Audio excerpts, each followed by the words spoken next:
Good afternoon, good afternoon. बैठो बैठो बैठो, सब लोग बैठो बैठो बैठो बैठो।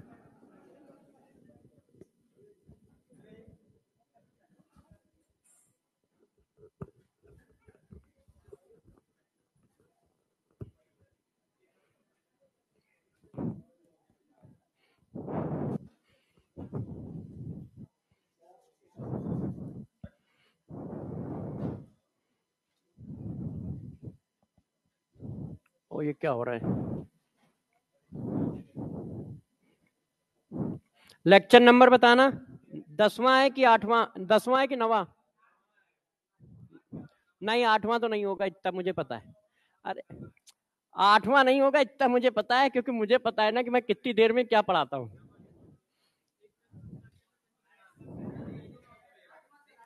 8वां संडे वाली मिला के बताइएगा, क्योंकि मुझे ध्यान है 2-2 घंटे वाली 4 क्लास, 3-3 घंटे वाली 3 क्लास, और 2-2 घंटे की लास्ट क्लास। ये आज 2 घंटे की है ना? हाँ, 9th होगा।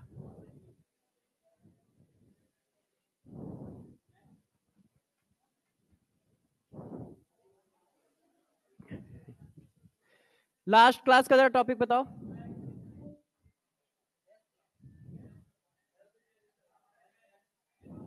क्या पढ़ाया? हैसला पढ़ाया? अच्छा, वो फर्जी चीज बताई थी।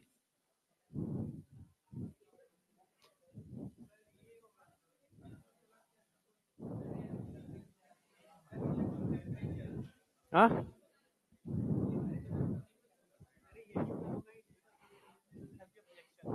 अच्छा, किरचॉफ्स इक्वेशन है ना? ठीक है, एक ये है। नहीं, एक चीज ये हो गया। वो वेपराइजेशन वो करा दिया है। अच्छा, ये इंटरनल एनर्जी, ठीक है। वो एक ही चीज है। हाँ हाँ, बम कैलोरीमीटर।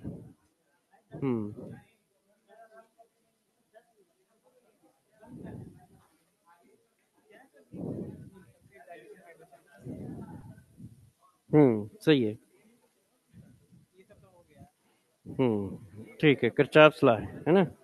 कि T1 टेम्परेचर पे, ये यहाँ गलत लिखा है। ये अच्छा, हाँ ठीक लिखा है। ये 1 लिखा है, हाँ ठीक है। चलो, हाँ भाई बच्चों, तो चलो टॉपिक को स्टार्ट करेंगे। लास्ट टॉपिक, मैं कुछ बातें बता रहा हूँ, आप बताते जाना हुई है कि नहीं। लास्ट में heat of hydration, heat of dilution, heat of solution, ठीक है। और फिर मैंने आपको हैसला पढ़ा दिया। Born enthalpy, heat of atomization, heat of neutralization, heat of formation, heat of combustion, हो गया। अच्छा, heat of vaporization, heat of वो एक क्या होता है, सब्लिमेशन एंड फ्यूजन, ये हो गया। ये होना ठीक है।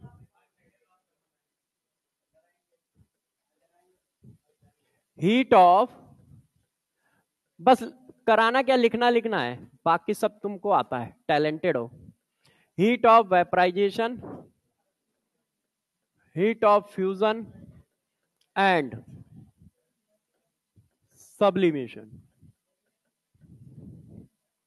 आप लोगों को मैंने कल जो है सॉल्यूशन का टेस्ट डाल दिया था, उसकी आंसर की सुबह डाल दिए, और आंसर की के साथ थर्मोडायनेमिक्स के एमपीएस और आरपीएस भी आपके टेलीग्राम चैनल पे डाल दिए।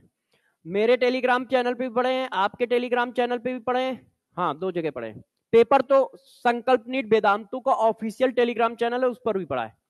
एमपीएस आरपीएस सिर्फ 2 जगह पढ़े हैं। आप एमपीएस आरपीएस करना स्टार्ट कर दो, क्योंकि आज ये चैप्टर खत्म हो जाएगा हमारा। आप जितने ज्यादा क्वेश्चन कर सकते हो करो। मैंने थोड़े ज्यादा क्वेश्चन दिए, 70 क्वेश्चन शायद एमपीएस में, और 20-20 क्वेश्चन, 15 की जगह 20-20 रखे हैं। 20-20 क्वेश्चन के आसपास आरपीएस में, 5 आरपीएस मतलब 100 170 क्वेश्चन है। और फिर जब हम लोग रिवीजन करेंगे तो 50 से 70 क्वेश्चन वहां कराएंगे, ठीक है। केमिकल काइनेटिक्स इस मंडे को रिवाइज होगा, इसका मतलब नेक्स्ट मंडे को थर्मोडायनेमिक्स एंड थर्मोकेमिस्ट्री होगा, 20 से 20 जनवरी के आसपास वाले मंडे को। 27 को आएगा क्या? नहीं यार, 20 के आसपास आएगा। आज क्या है, थर्सडे है, तो मंडे हमारा कितने को आएगा? 10-11 को आएगा, तो अगला मंडे 18-20 के आसपास आएगा, है ना? तो उसमें हम लोग थर्मोडायनेमिक्स का रिवीजन कर रहे होंगे। तो आप सभी लोग मेहनत करते रहो, ठीक है। हम अपना काम करके जाएंगे और पूरे अच्छे से करके जाएंगे, क्योंकि हमें तो डेली करना होता है, हमें पता होता है कि कब कहां कैसे करना है। हम पूरा साल का सेट करके ही बैठे होते हैं, दिमाग में सब चल रहा होता है। पढ़ाने में क्या है, वो तो रटा रटाया बोलना है, मेहनत यहाँ है ही नहीं। पढ़ाने में तो बिल्कुल मेहनत नहीं है। क्यों? वही है जो तुमको करना होता है। तुमसे कोई एबीसीडी पूछे आके, 1 2 3 पूछे आके, तो तुम उसमें थोड़ी दिमाग लगाओगे, मगर तुम इस बात पे जरूर दिमाग लगाओ कि 1 2 3 लाखों बच्चों में पहुंचाना कैसे और उसको पढ़ाना कैसे और उनकी प्रिपरेशन इस लेवल पे कैसे ले जानी है कि वो सारा का सारा पेपर 100% सही करके आ पाए। तुम्हारा दिमाग इस पे चलेगा। तो हमारा दिमाग बस इसी पे चल रहा होता है कि यार बच्चे को किस तरह से कराना है कि वो पूरे में पूरे फिजिकल केमिस्ट्री के क्वेश्चन कराए। पढ़ाने का क्या है, पढ़ाई देंगे यार, इतने दिनों से पढ़ा रहे हैं। तो अब जरा देखो, ये क्या करना है, हम लोग हमेशा किसके लिए काम करते हैं, 1 मोल के लिए काम करते हैं। तो आज भी 1 मोल के लिए काम करेंगे।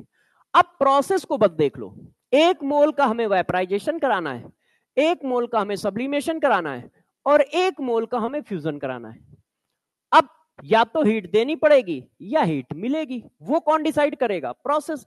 तो एक एक करके प्रोसेस के बारे में समझ लेते हैं। तो जरा बताओ, वेपराइजेशन प्रोसेस हमारा कैसा है। यदि हम वेपराइजेशन की बात करें तो आप सबको पता है कि यार ये लिक्विड से वेपर में जाता है। अब लिक्विड से वेपर में जाएगा तो प्रोसेस कैसा होगा, एंडोथर्मिक होगा, है कि नहीं। लिक्विड के मॉलिक्यूल के बीच में अट्रैक्शन होता है, वेपर के मॉलिक्यूल के बीच में अट्रैक्शन नहीं होता है। इसका मतलब उस अट्रैक्शन को ब्रेक करना है, और ब्रेक करना है तो एनर्जी देनी है। किसी भी तरह का फोर्स ब्रेक होगा तो एनर्जी देनी पड़ेगी, और किसी भी तरह का फोर्स फॉर्म होगा तो एनर्जी निकलेगी। अच्छा, अब इस चीज को लैंग्वेज में कन्वर्ट करो। तो लैंग्वेज में कैसे कन्वर्ट होती है, मैंने आपको बताया हमेशा कितने के लिए करोगे, 1 मोल के लिए करोगे। अब क्या करोगे, एनर्जी मिलेगी। तो बस total amount of heat in vaporization of 1 mole of liquid. 1 mole liquid को वेपराइज कराने में जो हीट देनी पड़ेगी, 1 मोल लिक्विड को वेपराइज कराने में जो हीट देनी पड़ेगी, वो हीट ऑफ वेपराइजेशन है। तो इसको छाप देते हैं, टोटल अमाउंट ऑफ हीट देनी पड़ रही है, इसलिए required to vaporization of 1 mole of liquid. 1 mole liquid के वेपराइजेशन में जो हीट देनी पड़ती है वो हीट ऑफ वेपराइजेशन है। अब बच्चों ने कहा ठीक है सर। अब जरा देखिए, अब हम बात करते हैं फ्यूजन की। इसमें क्या करते हो, लिक्विड से कहां जाते हो, सॉलिड में। अब लिक्विड से सॉलिड में जाएंगे तो प्रोसेस कैसा होगा, एक्सोथर्मिक। लिक्विड का मॉलिक्यूल ट्रेवल करता है, इसीलिए 1 गिलास पानी डालो यहां तो वहां तक पहुंचता है। सॉलिड का मॉलिक्यूल ट्रेवल नहीं करता, वो तो वाइब्रेट करता है। इसका मतलब काइनेटिक एनर्जी कम करनी है, तो आप क्या करोगे, हीट निकलेगी। इसका मतलब ये प्रोसेस कैसा है, एक्सोथर्मिक है। अब करना कितने मोल का है, 1 मोल का। तो 1 मोल लिक्विड को फ्रीज करने में जो एनर्जी निकलती है वो हीट ऑफ फ्यूजन है। तो फिर छाप लो, total amount of heat release in freezing of 1 mole of liquid. और ये कैसा है, एक्सोथर्मिक प्रोसेस है। प्रोसेस क्या है ये, अब सब्लिमेशन कि भाई सब्लिमेशन क्या होगा। सब्लिमेशन क्या है, सॉलिड से गैस जाना, वेपर जाना। अब यहां पे क्या है, अब जब सॉलिड से वेपर जाओगे तो ये एंडोथर्मिक होगा। क्यों, क्योंकि आप सभी बच्चे जानते हैं सॉलिड में सिर्फ वाइब्रेशन है। अब तुम सबसे ज्यादा रैंडमनेस वाले फॉर्म में जा रहे हो तो उसको काइनेटिक एनर्जी चाहिए, और बीच में जितने भी फोर्स हैं वो भी ब्रेक करने पड़ेंगे क्योंकि यहां पर कोई फोर्स नहीं होता है, तो इसका मतलब एनर्जी देनी पड़ेगी। इसका मतलब ये एंडोथर्मिक प्रोसेस है। अब डिफिनीशन क्या बनेगी, 1 मोल सॉलिड को वेपराइज कराने में, डायरेक्ट वेपराइजेशन है, 1 मोल सॉलिड का डायरेक्ट वेपराइजेशन कराने में जो हीट दोगे वो हीट ऑफ सब्लिमेशन। तो मैंने छाप दी, total amount of heat required to sublimation of 1 mole of solid। ठीक है कि नहीं? अच्छा, अब काम की बात आती है। ये तो आप सब जानते थे, इसीलिए थोड़ा सा मैंने स्पीड में लिया। अब जरा बताओ, आप सॉलिड से वेपर में जा रहे हो, तो क्या मैं इस प्रोसेस को ऐसा लिख दूं तो किसी को बुरा लगेगा?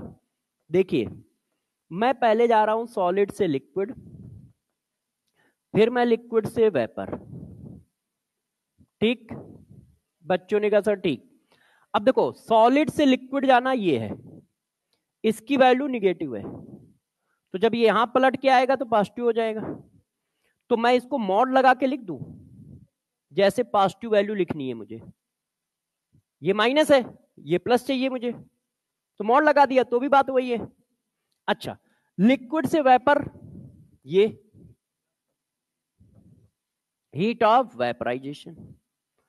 अब यहां से यहां तक की heat of sublimation. Enthalpy state function है, इनिशियल और फाइनल सेम है, सॉलिड से वेपर में जा रहे हैं। एक स्टेप में गए हीट ऑफ सब्लिमेशन, 2 स्टेप में गए ऐसे, तो 1 में जाओ या 2 में जाओ या 10 में जाओ, इंथैल्पी स्टेट फंक्शन है तो वैल्यू बराबर होनी चाहिए क्योंकि वो पाथ पे डिपेंड नहीं करती है। तो हम ऐसा लिख सकते हैं कि हीट ऑफ सब्लिमेशन जो होती है वो heat of fusion plus heat of vaporization के सम के इक्वल होती है कि नहीं? क्योंकि जिस डिफिनीशन को पढ़ा है वो उल्टी है और यहां पे उल्टा प्रोसेस लग रहा है, इसलिए मैंने मॉड लगा के जोड़ा है। जैसे तुम्हें ध्यान है कि प्लस वैल्यू डालनी है, तो मेन इतनी देर से मैंने जो इतना पढ़ाया है सिर्फ इस रिएक्शन के लिए पढ़ाया है, नहीं तो वो तो सब बच्चों को पता था। क्या 1 मोल लिक्विड का वेपराइजेशन कराओगे तो heat of vaporization, 1 mole liquid को फ्रीज कराओगे तो heat of fusion, 1 mole solid को डायरेक्ट वेपर में कन्वर्ट करोगे तो हीट ऑफ सब्लिमेशन। उनके बीच में रिलेशन क्या है, ये इंथैल्पी स्टेट फंक्शन है। तो भाई 1 स्टेप में जाओ या 2 स्टेप में जाओ, और जिसको इसमें दिक्कत आ रही हो उसके लिए मेरे पास और एक कॉन्सेप्ट है। आपको मैंने बताया था कि आप रिएक्शन दी है तो मैथ का कॉन्सेप्ट लगाओ, लगा लो। 2 रिएक्शन दिए हैं, मतलब 2 इक्वेशन दिए मैथ की, ये और ये वाली लानी है। अब क्या करोगे अपने आप देख लो। आपको कहां लेफ्ट में क्या लाना है, सॉलिड, राइट में पलटी मारोगे, एनर्जी का साइन पलट गया। ये किधर है, राइट में, राइट में सही है। अब इनको जोड़ दोगे तब भी तो यही आएगा, चाहे जो करो बात एक ही है। ये जो हम कहते हैं ना कि 4 रिएक्शन दिए फाइनल रिएक्शन निकालनी है, वो भी इसीलिए करते हैं क्योंकि स्टेट फंक्शन है। जो पाथ फंक्शन है उसमें नहीं कर पाओगे, वर्क में कभी करते हुए देखा हम लोगों को, या फिजिक्स में ही देखा हो कि ए से बी का वर्क कितना है, बी से सी का वर्क कितना है, डी से ए का वर्क कितना है, तो ए से डी का बताओ, तो तुमने जोड़ दिया हो। इस तरह से नहीं जोड़ते हो क्योंकि वो पाथ फंक्शन है। स्टेट फंक्शन में ये सब कर पाते हैं। तो आप चाहो तो मैथ्स वाले रूल से कर लो, चाहो तो स्टेट फंक्शन वाले रूल से कर लो, दोनों से आंसर सेम ही आना है। अच्छा, अब सारी तरह की हीट हम लोगों ने पढ़ ली। अब एक और बात, effect of temperature in heat of reaction. Effect of temperature in heat of reaction, ये हेडिंग बहुत बहुत बहुत कम इंपॉर्टेंट है। जेई में क्वेश्चन आता है, नीट में अभी तक क्वेश्चन इस पे दिखा नहीं है। पुराने जमाने में कभी आया हो तो आया हो, नए जमाने में मतलब जब से नीट बना है नहीं आया है। तो इंपॉर्टेंस भी मैं बताता जाऊंगा।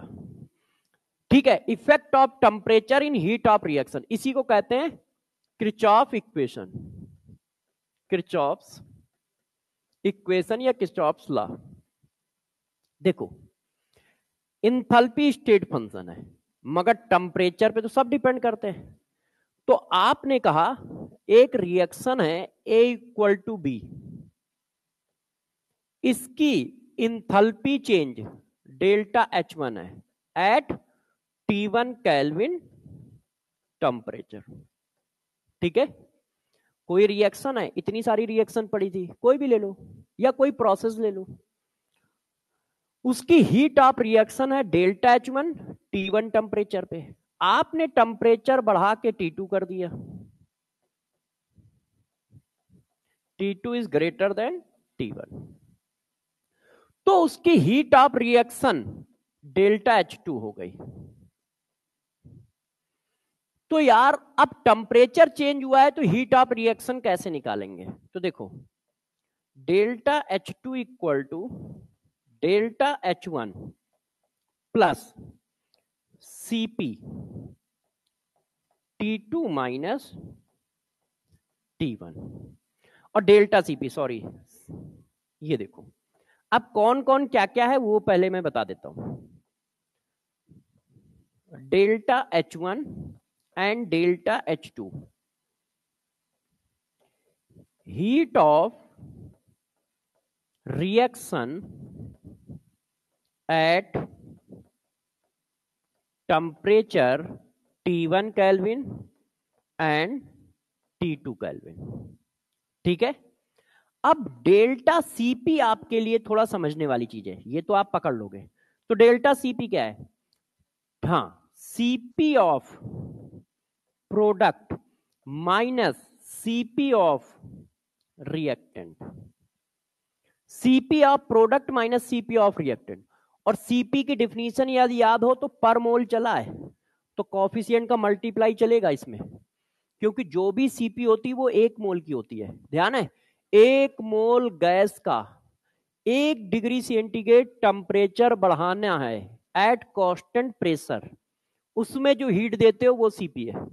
Total amount of heat required to raise 1 degree centigrade temperature of 1 mole of gas at constant pressure.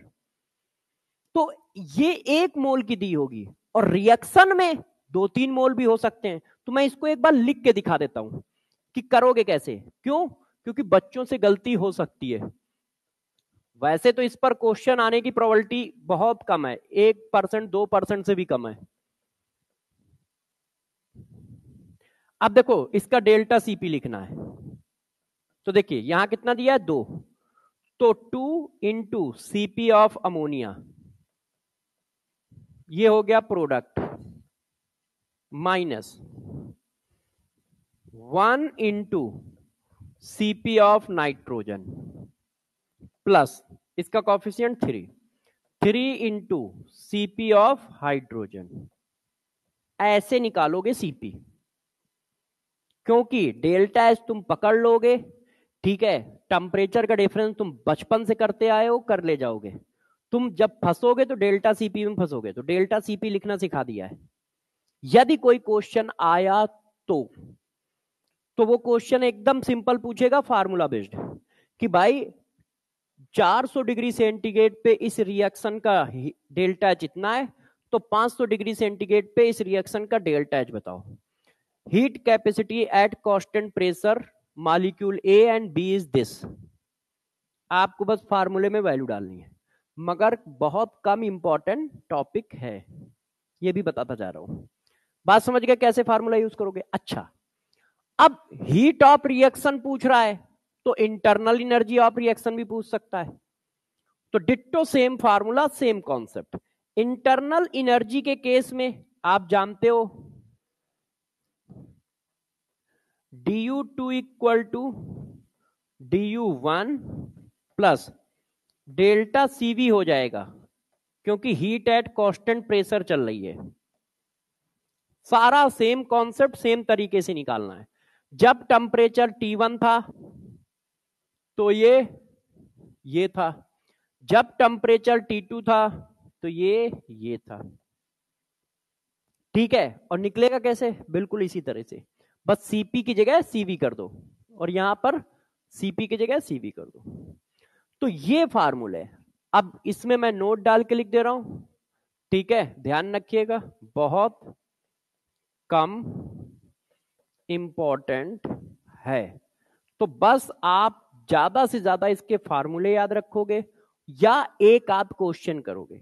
एक क्वेश्चन एमपीएस या आरपीएस में मैंने एक या दो क्वेश्चन डाल भी रखे हैं कि बस एक ही दो डाले हैं, इससे ज्यादा नहीं। पीवाईक्यू में नहीं है, क्योंकि पीवाईक्यू इसका आया नहीं है। मैं सारे पीवाईक्यू लाया हूं, पीछे लाया था, उनको अभी करा भी देंगे जो बचे होंगे। इतनी बात क्लियर है? अच्छा, अब इंपॉर्टेंट हेडिंग है, ये इंपॉर्टेंट हेडिंग है, बम कैलोरीमीटर। हाँ,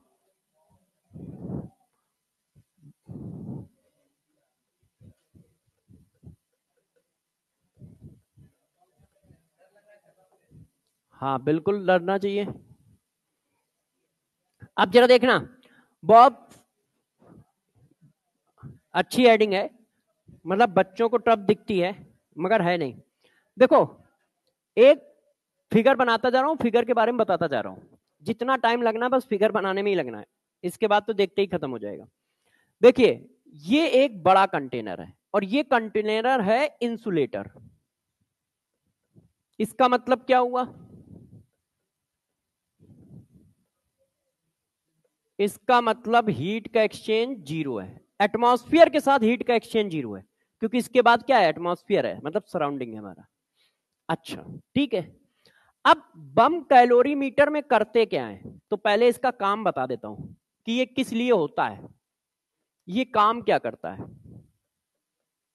ये मेजर करता है, it is measure heat of combustion at constant volume of molecule, या फिर कोई मिक्सचर भी हो सकता है, कोई फ्यूल भी हो सकता है।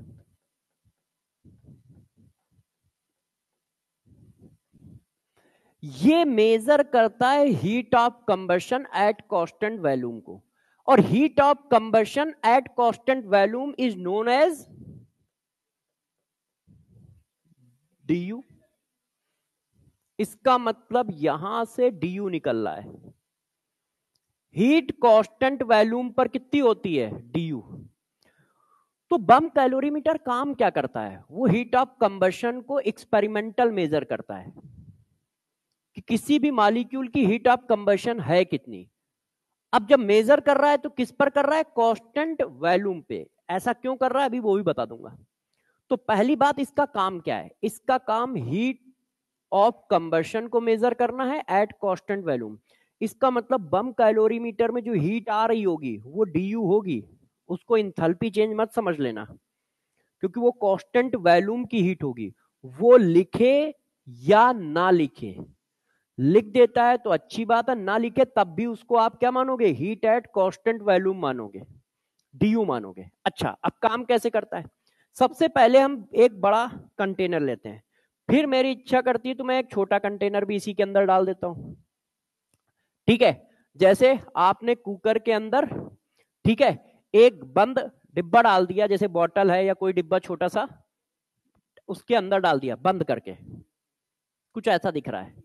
अब इसके अंदर मैंने क्या किया? एक क्रूसिबल रख दिया, इसके अंदर मैंने एक क्रूसिबल रखा। क्रूसिबल, क्रूसिबल अभी बताता हूं।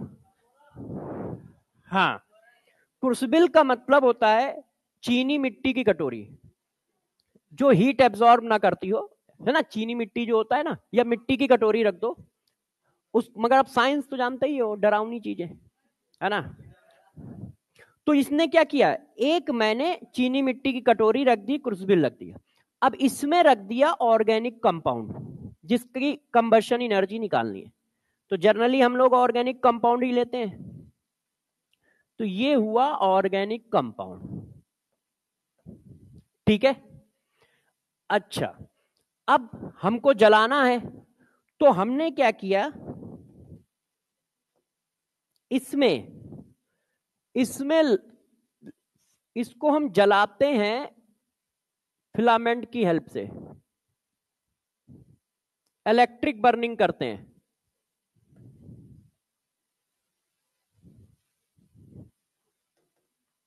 हम क्या करते हैं, इलेक्ट्रिक बर्निंग करते हैं। ये फिलामेंट लगाया, ये वायर है, यहां पर भी सोल्डिंग कर रखी है, यहां पर भी जैसे बल्ब होता है ना, बस वही सेट कर रखा है। जिस तरह से बल्ब में होता है, वो पूरा क्लोज होता है, वायर जाते हैं, ठीक है। तो बस बल्ब के नीचे कुछ नहीं होता, वहां पे मैंने एक कटोरी लगा रखी है बस, और सोल्ड करते हुए वायर ऊपर चले गए, जो बैटरी से जुड़ेंगे, जो वोल्टेज देंगे। अच्छा, अब पहले वाले कंटेनर के चारों ओर मैंने भर रखा है पानी।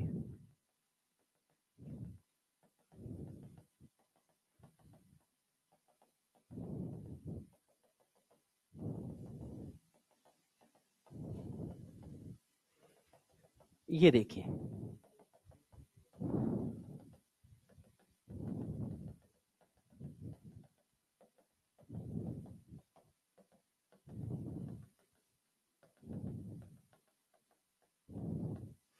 अच्छा अब दूसरा पॉइंट समझिएगा। ये वाली जो वॉल है, ये कंडक्टर है, लास्ट वाली वॉल इंसुलेटर है, ये वाली वॉल कंडक्टर है, ठीक है। अब हम क्या करते हैं, इसको जलाते हैं। तो अब देखो जलाने पे क्या होगा, आपने पढ़ा है law of conservation of energy. अब इसका टेम्परेचर पहले से सेट है T1 केल्विन। मैंने इसको जलाया, हीट रिलीज हुई, कंबशन है तो हीट रिलीज होगी। अब कांस्टेंट वॉल्यूम क्यों है, क्योंकि जो भी गैस निकलेगी इस चैम्बर के अंदर रहेगी, और इस चैम्बर का तो वॉल्यूम कांस्टेंट है, तो जो भी हीट निकल रही है इसी चैम्बर के अंदर है ना, एटमॉस्फेयर में तो कोई आ नहीं रही है, तो इसीलिए कहते हैं हीट एट कांस्टेंट वॉल्यूम। अब हीट निकली तो सबसे पहले किसको मिलेगी, वॉल को, है कि नहीं। वॉल हीट एब्जॉर्ब करेगा, अपने को गर्म करेगा, फिर वो कंडक्टर है तो हीट पास कर देगा किसको, पानी को। मगर 100% नहीं पास करेगा, क्यों, क्योंकि उसकी हीट कैपेसिटी है। हीट कैपेसिटी का मतलब पहले वो खुद हीट को होल्ड करेगा, होल्ड करने के बाद फिर पानी को पास करेगा, पानी को पास करेगा तो पानी का टेम्परेचर बढ़ जाएगा, T2 तक चला गया। आपने फिजिक्स में जीरोथ लॉ पढ़ रखा है, कब तक हीट का ट्रांसफर होता रहेगा, जब तक दोनों का टेम्परेचर सेम नहीं हो जाता, वॉल का और पानी का। जब वॉल और पानी का टेम्परेचर सेम हो जाएगा तो प्रोसेस रुक जाएगा, है ना, मतलब इक्विलिब्रियम आ गया। रुक क्या गया, मतलब इक्विलिब्रियम आ गया। अब जो हीट रिलीज हुई, जो हीट रिलीज हुई, ये हीट रिलीज है, वो किसको किसको मिली, एक तो मिली कैलोरीमीटर को, इसको कहते हैं, ये जो छोटा वाला कंटेनर है ना, इसका नाम होता है कैलोरीमीटर।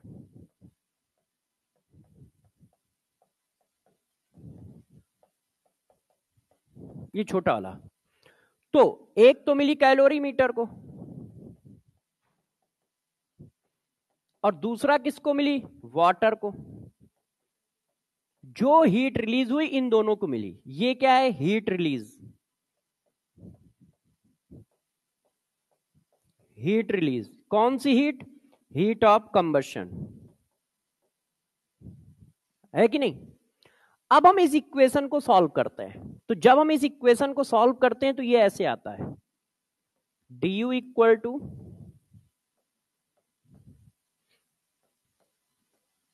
हीट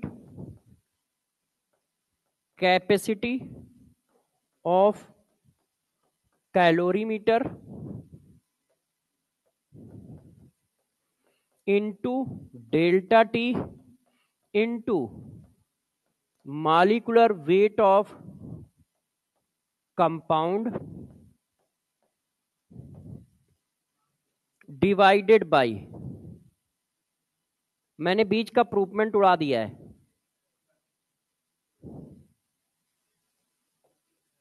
हाँ, इनटू मास ऑफ कंपाउंड।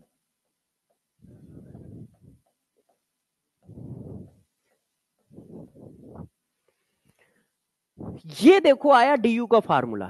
अब जिसको करना हो तो बता देता हूं, एक्चुअल में उसकी कॉपी में मैंने फार्मूला देख लिया था तो मैंने इसलिए छाप दिया। मैंने कहा फार्मूला तो अब याद आ गया है तो लिख देता हूं, नहीं तो मैं प्रूवमेंट करता क्योंकि मुझे याद नहीं रहता इतना बड़ा फार्मूला। इसको क्या डालोगे भाई, किसी की हीट क्या डालते हो, एम एस डेल्टा टी, तो mass of calorimeter, heat capacity of calorimeter into delta T. Water के लिए क्या डालोगे, M S delta T, mass of water, heat capacity of calorimeter into delta T. Delta T दोनों का same होगा due to zeroth law, delta T common हो गया, तो mass of calorimeter, heat capacity of calorimeter, mass of water, heat capacity of water. इस पूरे portion को कहा जाता है M1S1 प्लस M2S2, इस पूरे पोर्शन को कहा जाता है हीट कैपेसिटी ऑफ कैलोरीमीटर। तो heat capacity of calorimeter into delta T आ गया। अब कितना मास आपने बर्न किया है आपने नहीं बताया है, तो हमने माना कि ये n मोल का मास है, तो एक मोल के लिए मास, क्योंकि ये पर मोल निकाली है हम लोगों ने, तो एक मोल के लिए कितनी हुई, तब ये मास वाला कॉन्सेप्ट आ जाता है, क्योंकि मोल नीचे गया और फिर मोल को खोल दिया, मास ऑफ कंपाउंड ऊपर मॉलिक्यूलर वेट ऑफ कंपाउंड, तो ये फार्मूला आ जाता है। मगर फार्मूले के प्रूवमेंट की किसी भी बच्चे को जरूरत नहीं है ना, वो जब मुझे याद नहीं रहता तो मैं करा देता हूं। अभी तो इस बच्चे की कॉपी देख ली तो काम हो गया अपना। हाँ, तो हम लोगों ने काम कर लिया, ये बात समझ में आई। आपको ये फार्मूला अच्छे से याद रखना है, डायरेक्ट फार्मूला बेस्ड क्वेश्चन होगा। आप कहां कहां फंसोगे बता दूंगा मैं। पहली बात, बच्चे इसको समझ जाते हैं कि डीएच का फार्मूला है, वो कहता है डीएच निकालो, बच्चे इस फार्मूले की हीट निकाल के चल देते हैं। इस फार्मूले से जो हीट निकल रही है वो डीयू है, हीट एट कांस्टेंट वॉल्यूम। तो पहली बात तो बच्चा यहां फंसता है कि इसको वो डीएच मान के चलता है कि ये डीएच निकला है, ये डीयू निकला है, हीट एट कांस्टेंट वॉल्यूम निकला है। मैं इसको इधर भी लिख देता हूं, इसीलिए मैं आपको बार बार ये लिख रहा हूं जैसे गलती ना हो। Heat capacity of calorimeter into delta T into molecular weight of compound divided by mass of compound. अब बात आई कि सर ठीक है, मान लो उसने डेल्टा एच पूछा तो भाई आपने किसी का कंबशन किया है, तो कंबशन किया है तो जलाया है, तो जब जलाया है तो डेल्टा एच ऐसे निकलता है, delta H equal to D U, chemical reaction हो रही है, तो डेल्टा एनजी आर टी। हम डेल्टा एच इस फार्मूले से निकालते हैं, और एनजीआरटी क्यों मिल जाएगा, क्योंकि तुम जिसको जलाओगे उसका नाम बताओगे, तो जलाने वाली रिएक्शन तो हमें पता ही है, रिएक्शन विद ऑक्सीजन, कार्बन है तो कार्बन डाइऑक्साइड, हाइड्रोजन है तो वाटर लिक्विड, तो डेल्टा एनजी मिल जाएगा। तो डेल्टा एनजी डाल दिया, डी ऊपर से निकल आया है, टी दिया होगा, चिपका देंगे आंसर आ जाएगा। दूसरी जगह कहां फंसोगे, आर पे, डी की यूनिट कुछ और आर की यूनिट कुछ रख के मत चिपका देना, दोनों की यूनिट सेम होनी चाहिए, नहीं तो फिजिक्स वाले गुस्सा करेंगे, सेम यूनिट ऐड होगी ना। तो यदि ये जूल में है तो ये जूल में जाएगा, ये कैलोरी में है तो इसकी वैल्यू कैलोरी में जाएगी, ठीक है। ये होता है बम कैलोरी मीटर का काम। अब बात आ रही है क्वेश्चन पे,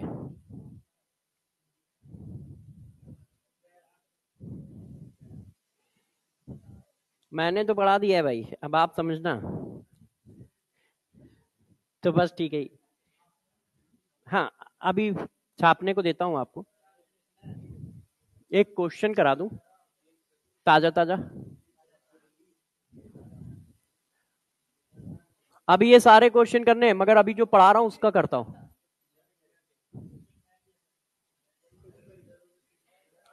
आप जरा ढूंढो मेरा चश्मा किधर है।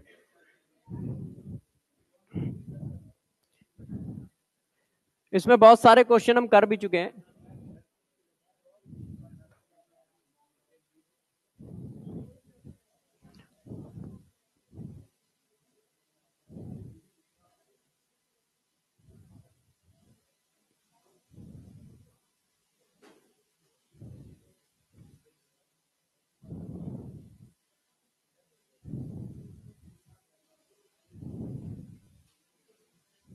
ये है शायद, देखना है जरा। नहीं यार ये नहीं है, ये भी नहीं है।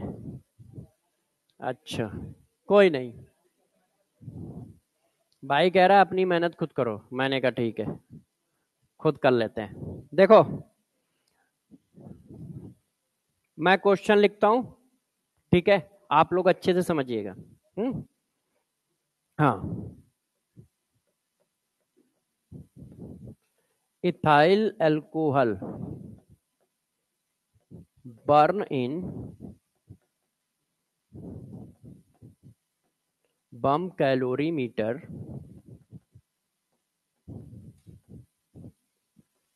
and release minus 100 joule heat at temperature 300 kelvin. ठीक है, 300 kelvin. Calculate enthalpy change of ethyl alcohol in calorimeter.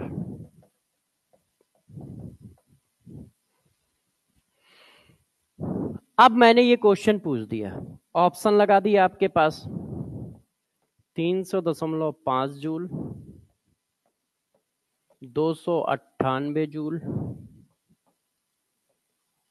295.7 joule, none of this. तो अब जरा देखो, अब हमें ये नहीं समझ में आ रहा है कि क्वेश्चन को हम करें कैसे। इंथैल्पी चेंज तो तुमने पूछ दी है, और तुमने ये भी बता दिया कि बम कैलोरीमीटर में हीट कितनी रिलीज हुई है। अब हमें कुछ पता ही नहीं है, मगर यदि आपको ये पता है कि बम कैलोरीमीटर में जो हीट रिलीज होती है वो डीयू है, तो तुम्हारा क्वेश्चन खुल जाएगा, तुम्हें तुरंत पता चल जाएगा क्वेश्चन करना कैसे है। नहीं तो ये होगा कि यार ये क्वेश्चन करे कैसे, ना तो मास दिया है ना हीट कैपेसिटी आप कैलोरीमीटर दिए, करें क्या। तो बात ये है कि ये डीयू दिया है कि नहीं। 290, अच्छा जूल लिख देते हैं। तो अब हमें ये पता चल गया ये डीयू है। तो भाई जब कंबशन हुआ है, बर्न हुआ है, तो रिएक्शन भी तो आपको पता है। आप कह रहे हो कि इथाइल अल्कोहल बर्न किया गया है, तो इथाइल अल्कोहल की बर्निंग की रिएक्शन तो हमें आती है, हम लिख देंगे। तो हमें डेल्टा एनजी पता चल गया, ये दिया है, ये पता चल गया, ये भी दिया है। देखो सब कुछ तो दिया है क्वेश्चन में, मगर प्रॉब्लम है कि बच्चों को ये आइडिया नहीं है कि ये डीयू है, क्योंकि ethyl alcohol burn in bomb calorimeter and release इतनी हीट। अब ये जो हीट रिलीज हुई है ये डीयू कैसे है, वो तभी पता होगा जब बम कैलोरीमीटर तुमने अच्छे से पढ़ रखा है कि उसमें जो भी हीट रिलीज होगी वो कांस्टेंट वॉल्यूम की है। तो कांस्टेंट वॉल्यूम की हीट को तो डीयू बोलते ही है, तो इसका मतलब ये डीयू दिया है। अब दूसरा डेल्टा एनजी नहीं दिया है, तो भाई रिएक्शन लिखो और डेल्टा एनजी निकाल लो। बर्न करने की रिएक्शन तो हमें आती है, इथाइल अल्कोहल को बर्न करो, बताओ क्या क्या आएगा। बर्न करने का मतलब रिएक्शन विद ऑक्सीजन, कार्बन जलाओगे कार्बन डाइऑक्साइड, हाइड्रोजन जलाओगे हाइड्रोजन, वाटर, ऑक्सीजन, ऑक्सीजन जलता नहीं है भाई, इसमें 3 एटम है, carbon hydrogen oxygen. Carbon CO2 में चला गया, हाइड्रोजन वाटर में चला गया, ऑक्सीजन किसी में नहीं गया। अब बैलेंसिंग मार दो, तो कार्बन 2, हाइड्रोजन 6, ऑक्सीजन 7, 1 और 6। अब डेल्टा एनजी निकाल लो। तो देखो ये लिक्विड है, ये गैस है, ये गैस है, वो लिक्विड है। तो 2 - 3 -1, इसका मतलब ये आंसर गलत हो गया, क्योंकि जब ये माइनस लगेगा तो इससे कम ही आएगा ना। अच्छा वो -100 था, ओहो, तो ये सारे आंसर नहीं पॉसिबल है। ये तो पता चल गया कि ये तीनों गलत हो गए। अरे भाई ये है माइनस में, ठीक है, अच्छा ये भी माइनस आएगा, तो आंसर तो माइनस ही आएगा ना। कोई भी आंसर माइनस में नहीं है, तो ये गलत हो गया, तो नन ऑफ दीज ही आएगा। मगर हमें करके देखना है कि, क्योंकि जरूरी थोड़ी वो मेरी तरह ऑप्शन बनाए, वो तो कुछ भी बना सकता है ना। तो अब मैं फार्मूले में डाल रहा हूं, देखिए -100। अच्छा ध्यान रखना, यदि हीट में माइनस ना लगे तो तुम माइनस लगा लेना, क्योंकि कंबशन है, हमेशा हीट रिलीज होगी। मान लो वो 100 लिखता तो भी मैं -100 डालता। क्यों? क्योंकि कंबशन है, कंबशन हमेशा एक्सोथर्मिक प्रोसेस है, तो हीट रिलीज ही होगी। तो वो तो मैंने लिख दिया है, ना लिखता तो आप अपनी तरफ से लिखते। अब यूनिट क्या है? जूल। तो जूल में क्या है? 58.314। तो 8.314 को हम 25 डिवाइडेड बाई 3 लिख देते हैं। अब टी, टी कितना दिया है? 300। कट्टम काट खेल लिया, तो -100 और -2500, तो -2600 आंसर आ गया। ऐसा आंसर कोई है? नहीं है, तो नन ऑफ दीज टिक हो गया। तो इस तरह का क्वेश्चन पूछा जाएगा, या फिर डायरेक्ट इस तरह का क्वेश्चन पूछा जाएगा। हीट कैपेसिटी दे दी, अमाउंट दे दिया, मॉलिक्यूल का नाम बता दिया, जैसे नाम बता रखा है। अब इस तरह का क्वेश्चन बनाना होगा तो ऐसे होगा, 4 gram ethyl alcohol burn in bomb calorimeter, ठीक है, calculate total amount of heat release in calorimeter. Heat capacity of ethyl alcohol या heat capacity of calorimeter is this. तब ये फार्मूला चिपकेगा। और कितनी हीट रिलीज हुई? क्यू रिलीज हुई, और वो क्या निकल के आया? डीयू। वो डेल्टा एच नहीं है, मगर उसने पूछा कि बम कैलोरीमीटर में कितनी हीट रिलीज हुई, तो भाई बस ये निकाल दिया, ये हीट ही तो है। मगर वो कहता है कि बम कैलोरीमीटर में इंथैल्पी का चेंज कितना हुआ, तो फिर ये निकालना है। यदि वो कह रहा बम कैलोरीमीटर में कितनी हीट रिलीज हुई, तो यार हीट एट कांस्टेंट वॉल्यूम भी तो हीट ही है, तब हम यही निकालेंगे। मगर वो कहता है कि बम कैलोरीमीटर में कितना इंथैल्पी का चेंज आया, इसका मतलब ये निकालना है, तो पहले ये निकालना पड़ेगा फिर ये आएगा। इसको कोई इंथैल्पी चेंज मत बोल देना। हाँ, तो इस तरह का क्वेश्चन आपके पास आ सकता है। क्लियर है बम कैलोरीमीटर का?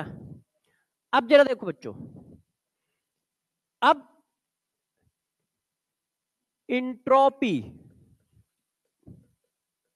ऑफ यूनिवर्स, यूनिवर्स की इंट्रोपी छूटी थी। अब वो हीट ऑफ रिएक्शन चल रहा था, तो मैंने कहा थर्मोकेमिस्ट्री के बीच में कहां पढ़ाएं, तो मैंने कहा चलने तो लास्ट में आती है। अब देखो, मैंने आपको पढ़ाया कि यूनिवर्स दो चीजों से मिलके बना है, एक सिस्टम एक सराउंडिंग। तो इसका मतलब यूनिवर्स हमारा दो चीजों से मिलके बना है, एक का नाम है सिस्टम और एक का नाम है सराउंडिंग। तो यूनिवर्स की इंट्रोपी क्या होगी? तो इंट्रोपी ऑफ यूनिवर्स भी होगी क्या? Entropy of system, entropy of system plus entropy of surrounding. सही है? यहां तक तो कोई दिक्कत है नहीं भाई। यूनिवर्स की इंट्रोपी क्या है? सिस्टम और सराउंडिंग की इंट्रोपी का सम। अच्छा, अब जरा देखो, यदि हमारे पास कोई प्रोसेस है रिवर्सेबल, ठीक है, आइसोलेटेड प्रोसेस,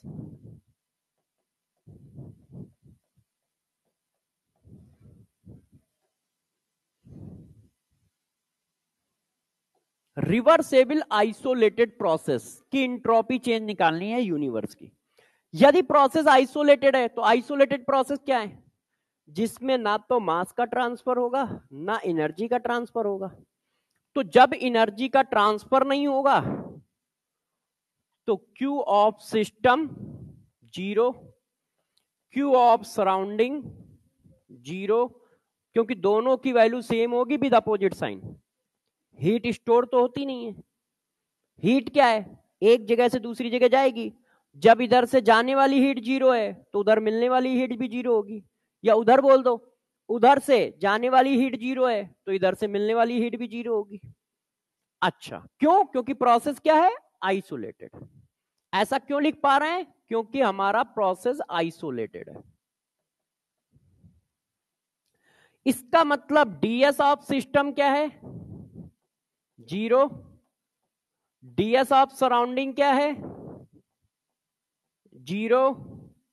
तो डीएस ऑफ यूनिवर्स क्या होगा? जीरो। सिर्फ एक लौता, फिर से सुनना, सिर्फ एकलौता ये प्रोसेस होता है जिसकी रिवर्सेबल आइसोलेटेड प्रोसेस की इंट्रोपी ऑफ यूनिवर्स जीरो होती है। सिर्फ एकलौता प्रोसेस ये है, रिवर्सेबल आइसोलेटेड प्रोसेस जिसकी इंट्रोपी ऑफ यूनिवर्स जीरो होती है। इसके अलावा कभी भी कोई प्रोसेस बोल दे, वो कुछ भी बोल दें, तो entropy of universe always positive होगी और ग्रेटर देन जीरो होगी। इसी वजह से मैं सबसे पहले इसको पढ़ा रहा हूं, फिर पॉइंटर लिख रहा हूं। देखिए, ऑल अदर प्रोसेस मतलब irreversible process. Irreversible,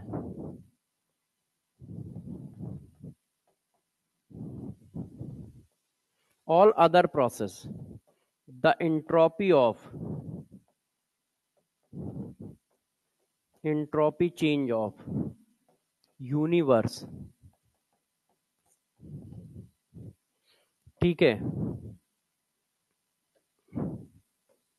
ds universe greater than zero, या फिर इसी को कह सकते हो पॉजिटिव।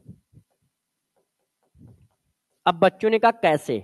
ये मैंने पॉइंट तो छाप दिया, मगर अब कैसे भी तो बात आएगी। तो हमेशा ध्यान रखना, यूनिवर्स की इंट्रोपी कहे तो अब जीरो नहीं छापनी है, हमेशा ग्रेटर देन जीरो छापनी है। इसकी सिर्फ जीरो छापनी है।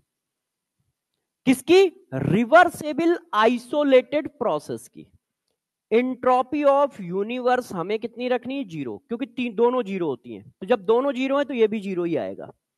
इसके अलावा कोई भी प्रोसेस है तो entropy of universe greater than zero आएगी। सिस्टम की कम ज्यादा हो सकती है, सराउंडिंग की कम ज्यादा हो सकती है, मगर यूनिवर्स ग्रेटर देन जीरो आएगा।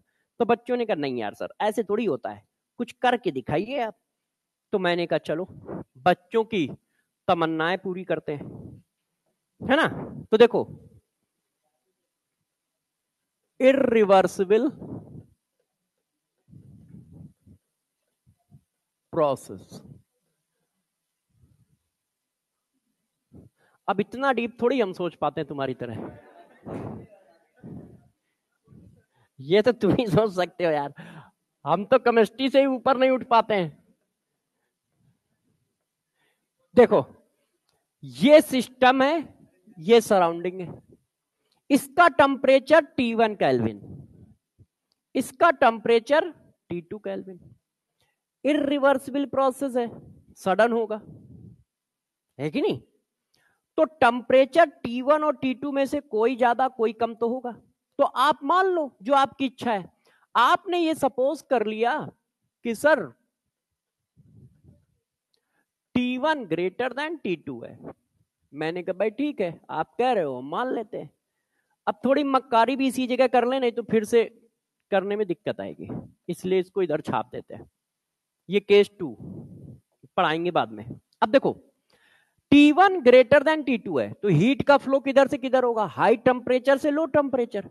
इसका मतलब हीट ऐसे जा रही है, तो इसने हीट दी, जितनी इसने दी उतनी इसने ली, तो क्यों लिख देता हूं सिस्टम सराउंडिंग, क्या लिखना। इसने हीट दी, इसने हीट ली। अब इंट्रोपी चेंज बताओ, तो तुमने कहा entropy of system minus Q upon T1। इसका टेम्परेचर T1 है और हीट कितनी है? ये इंट्रोपी चेंज ऑफ सराउंडिंग बताओ, तो आपने कहा प्लस उसका टेम्परेचर T2 है कि नहीं। अच्छा, अब इंट्रोपी ऑफ यूनिवर्स बताओ, इंट्रोपी ऑफ यूनिवर्स तो जोड़ देते हैं।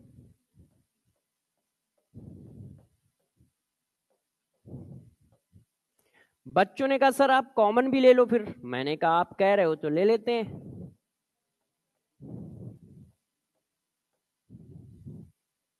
क्लियर है? अच्छा,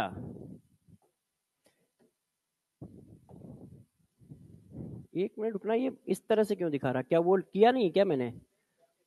अरे वो जो टीचिंग मूड होता है, लगा है ना? अच्छा ठीक है, तो देखो ये वैल्यू कैसी है? पॉजिटिव।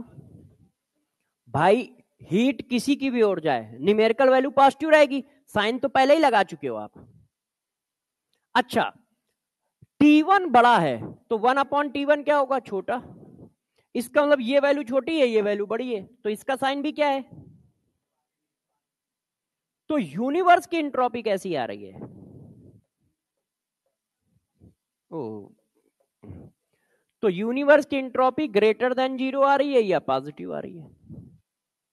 आ रही है। अच्छा, अब दूसरा केस क्या हो सकता है?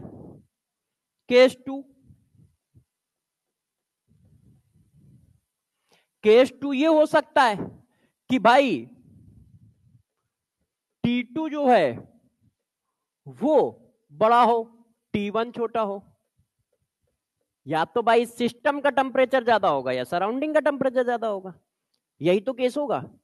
और दोनों का टेम्परेचर बराबर है तो सिस्टम की हीट फ्लो ही नहीं होगी। तो अब जरा देखो, ये ज्यादा है तो अब हीट ऐसे आएगी, इसको मिली, इसने दी, तो इसकी इंट्रोपी चेंज प्लस Q/T1, इसकी entropy change minus Q/T2, universe की इंट्रोपी चेंज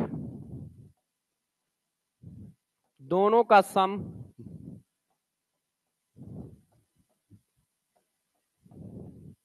Q कॉमन हो गया, 1/T1 माइनस 1/T2 आया। ये देखो, अब आप चेक करो फिर से, ये पॉजिटिव है और ये छोटा है, T2 बड़ा है तो 1/T2 छोटा होगा, तो ये भी पॉजिटिव है। फिर यूनिवर्स की एंट्रोपी पॉजिटिव आ गई।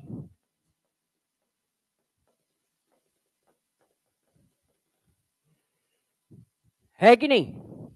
अब ये जो तुमने निकाला है ना, इसी को स्टेटमेंट में बोल दो, सेकंड लॉ ऑफ थर्मोडायनेमिक्स आ गया।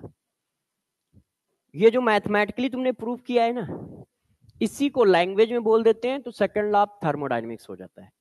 कैसे? अब मैं बोल के बताता हूं, देखिए। हाँ, फिर हम कहेंगे सेकंड लॉ ऑफ थर्मोडायनेमिक्स, और सेकंड लॉ ऑफ थर्मोडायनेमिक्स क्या है कि entropy of all irreversible process always increases. तो इसीलिए कहते हैं यूनिवर्स की एंट्रोपी बढ़ रही है। क्यों? क्योंकि यूनिवर्स के जो प्रोसेस है सब irreversible process, all natural process are irreversible process. वहां पे बताया था जब रिवर्सिबल इरिवर्सिबल पढ़ाया है।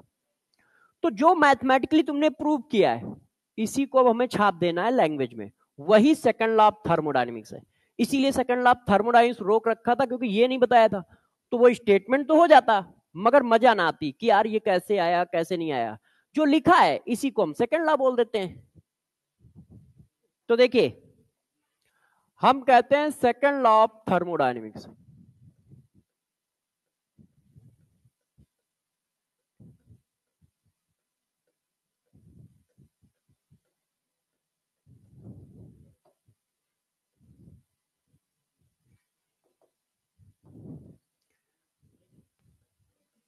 Entropy change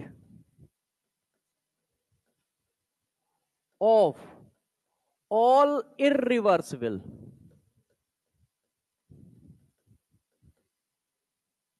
process always. अच्छा, यहां पे थोड़ा सा गड़बड़ है, इंट्रोपी चेंज ऑफ यूनिवर्स।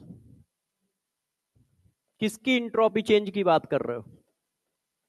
तो यूनिवर्स की इंट्रोपी चेंज की बात कर रहे हैं ना।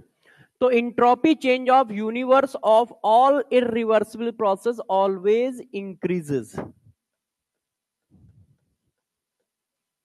Always increases. तो DS of universe greater than 0,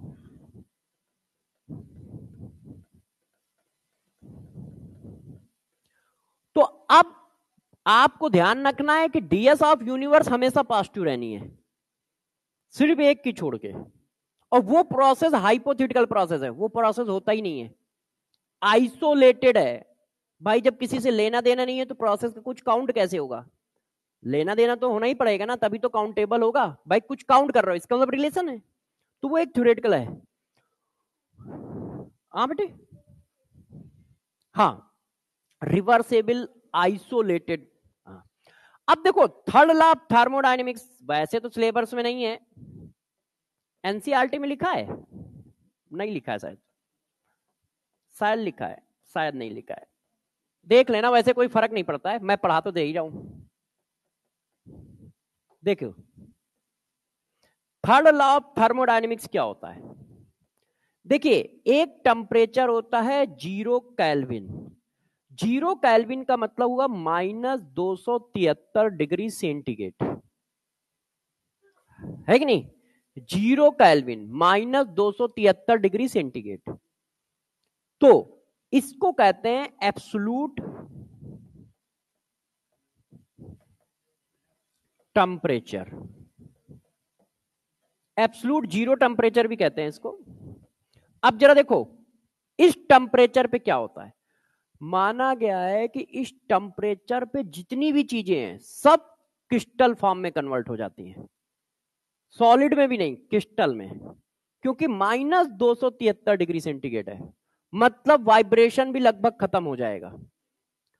तो जब सारे के सारे क्रिस्टलाइन फॉर्म में कन्वर्ट हो जाते हैं तो ये कहा जाता है कि उनकी इंट्रोपी चेंज, जब बस फिक्स हो गए, वाइब्रेट भी नहीं कर रहे हैं, तो इंट्रोपी में चेंज कैसे आएगा, हलचल कैसे होगी? तो उनकी इंट्रोपी चेंज 0 होती है। तो इसी को हम लोग स्टेटमेंट में लिखते हैं, ठीक है, इंट्रोपी चेंज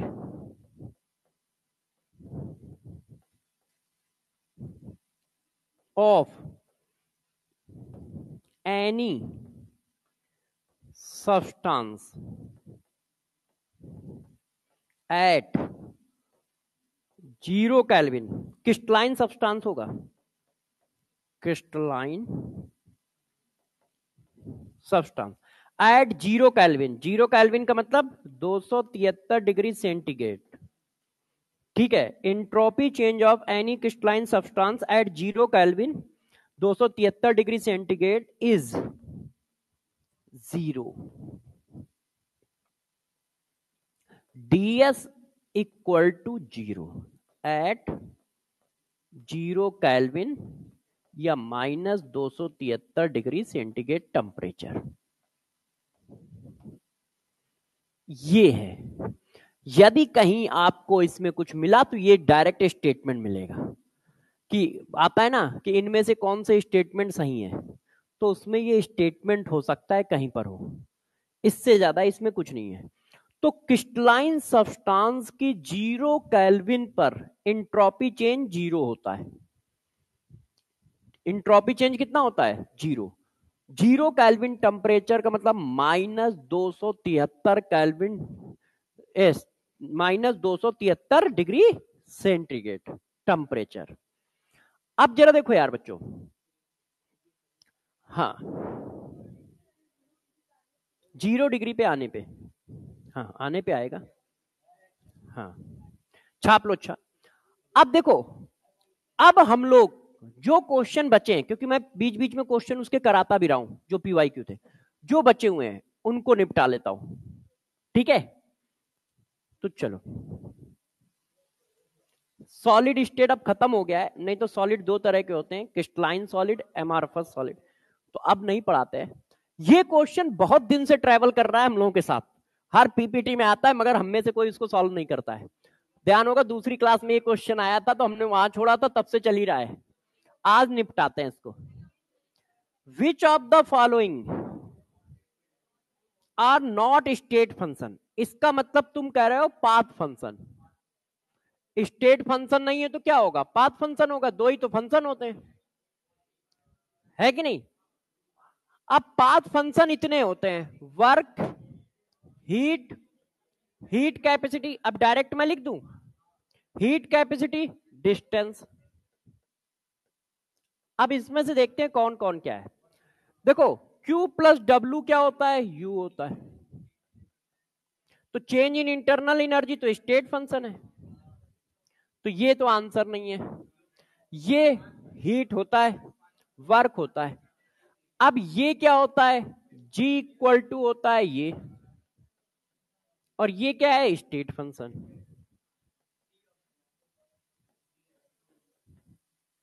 है कि नहीं। तो आंसर हमारा सेकंड और थर्ड है, डी आंसर। तो ये इसलिए रुका था क्योंकि इसके बारे में डिटेल नहीं बताई थी हमने। अब आंसर बताना तो ठीक है, मगर बात ये है कि समझ में तो आना चाहिए। वैसे तो ड्रॉपर के बच्चे थे सारे, तो आप पता है, मगर फिर भी हमारा काम है सही जगह पे सही चीज को बताना। तो G equal to H minus TS होता है क्या, गिब्स फ्री एनर्जी, और गिब्स फ्री एनर्जी एक स्टेट फंक्शन है। Q प्लस W का मतलब हुआ U, U एक स्टेट फंक्शन है। तो जिसकी वजह से ये आंसर नहीं हो सकता, ये नहीं हो सकता, ये और ये आंसर आएगा। बच्चों ने कहा ठीक है सर। अब इस क्वेश्चन को देखो, ये क्वेश्चन मैं करा चुका हूं, ठीक है, ध्यान है, -608 आंसर आएगा। तो जो देख कर चुके हैं उसको हम आगे बढ़ाते जाएंगे, ये नहीं कराया है, करो।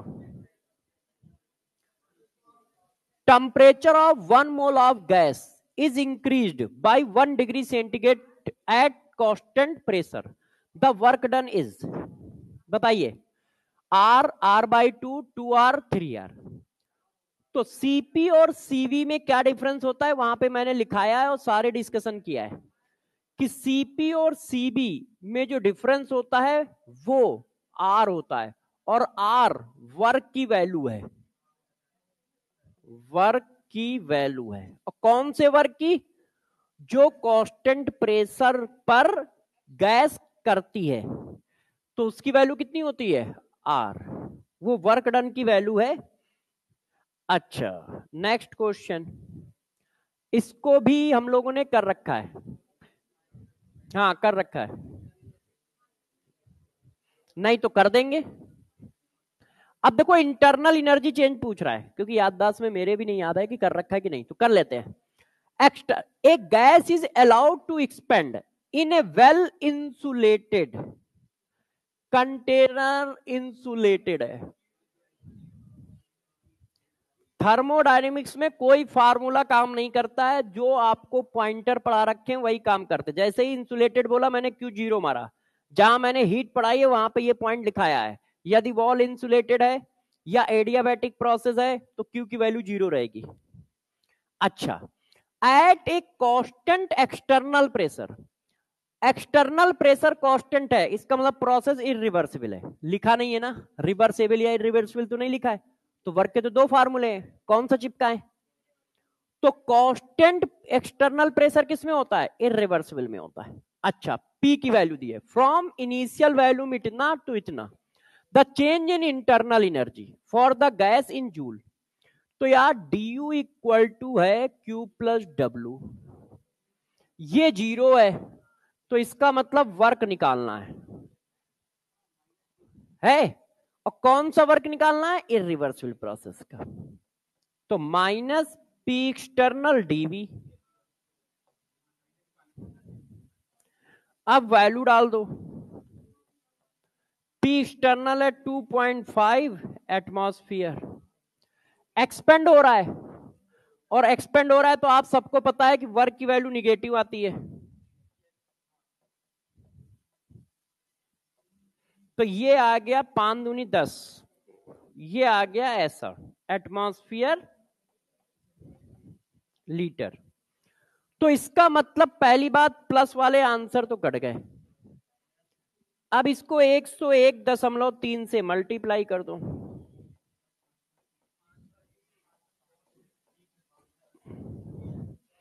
तो ये आ गया आंसर, ठीक है। अब आपका मन कर रहा है कि ये करोगे, ये करा चुका हूं। तो for the reaction at constant temperature du dh minus du equal to होता है डेल्टा ngRT। डेल्टा ng की value gas product minus gas reactant, ये भी गैस है ये भी गैस है, 6 माइनस 3RT। कर पा रहे हो ना सब? तुम्हारे 12 क्यों बजे आप? हाँ समझ पा रहे हो ना? तो फिर इतना डरावना क्यों? इतना ध्यान से देख रही है बच्ची, तो मैंने कहा यार लगता है कि हम अलग पढ़ा रहे हैं, इसका कुछ अलग चल रहा है, इसको कुछ समझ ही नहीं आ रहा। समझ पा रहे हो ना बेटे? तो बस ठीक है।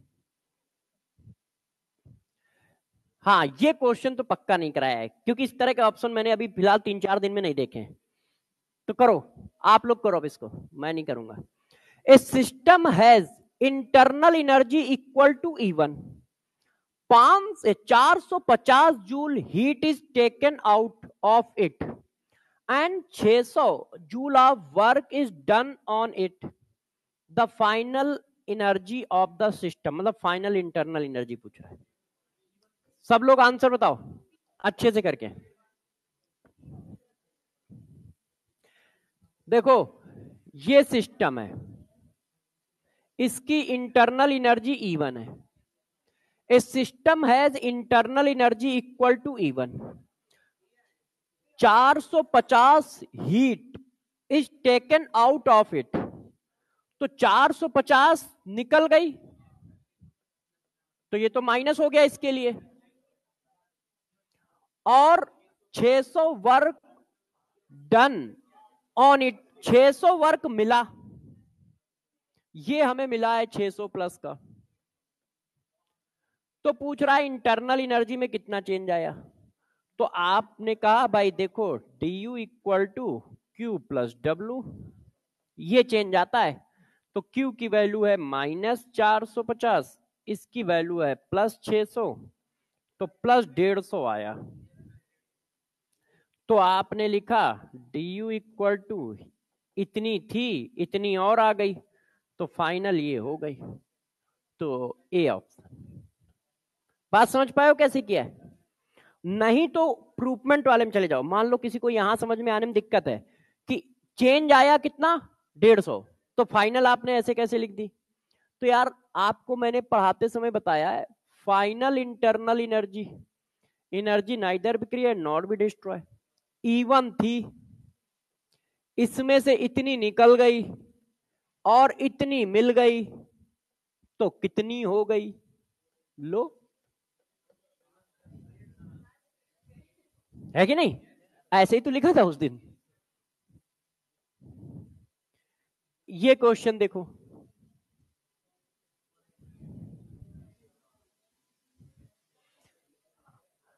अब आपको पढ़ाया था spontaneous temperature and equilibrium temperature delta G में। For a given reaction delta H equal to इतना, डेल्टा S इक्वल टू इतना, the reaction is spontaneous at, assume that delta S and delta S does not vary with temperature।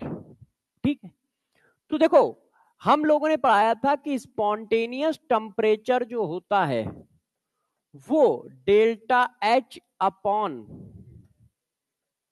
Delta S के ratio से बड़ा होता है। तो इस ratio को निकालो, तो ये है 35.5। अब देखो यूनिट देखो, किलो जूल और जूल, तो हम जूल बना ले, क्योंकि यूनिट का भी ध्यान देना है। 83.6, अब डिवाइड करके बताओ, 425। तो ये रेशियो की वैल्यू है, तो स्पॉन्टेनियस टेम्परेचर क्या होगा? इससे ज्यादा। 425 से बड़ा टेम्परेचर पे रिएक्शन होगी, 425 पे इक्विलिब्रियम आएगा, क्योंकि इक्विलिब्रियम टेम्परेचर की वैल्यू इस रेशियो के बराबर होती है। तो 425 से छोटा, ऑल टेम्परेचर गलत है, ये गलत है, 425 से बड़ा है ना, बी। अब तुमने कहा कि नहीं मैं एक और क्वेश्चन करूंगा। डेल्टा ई और डेल्टा एच आपस में बराबर,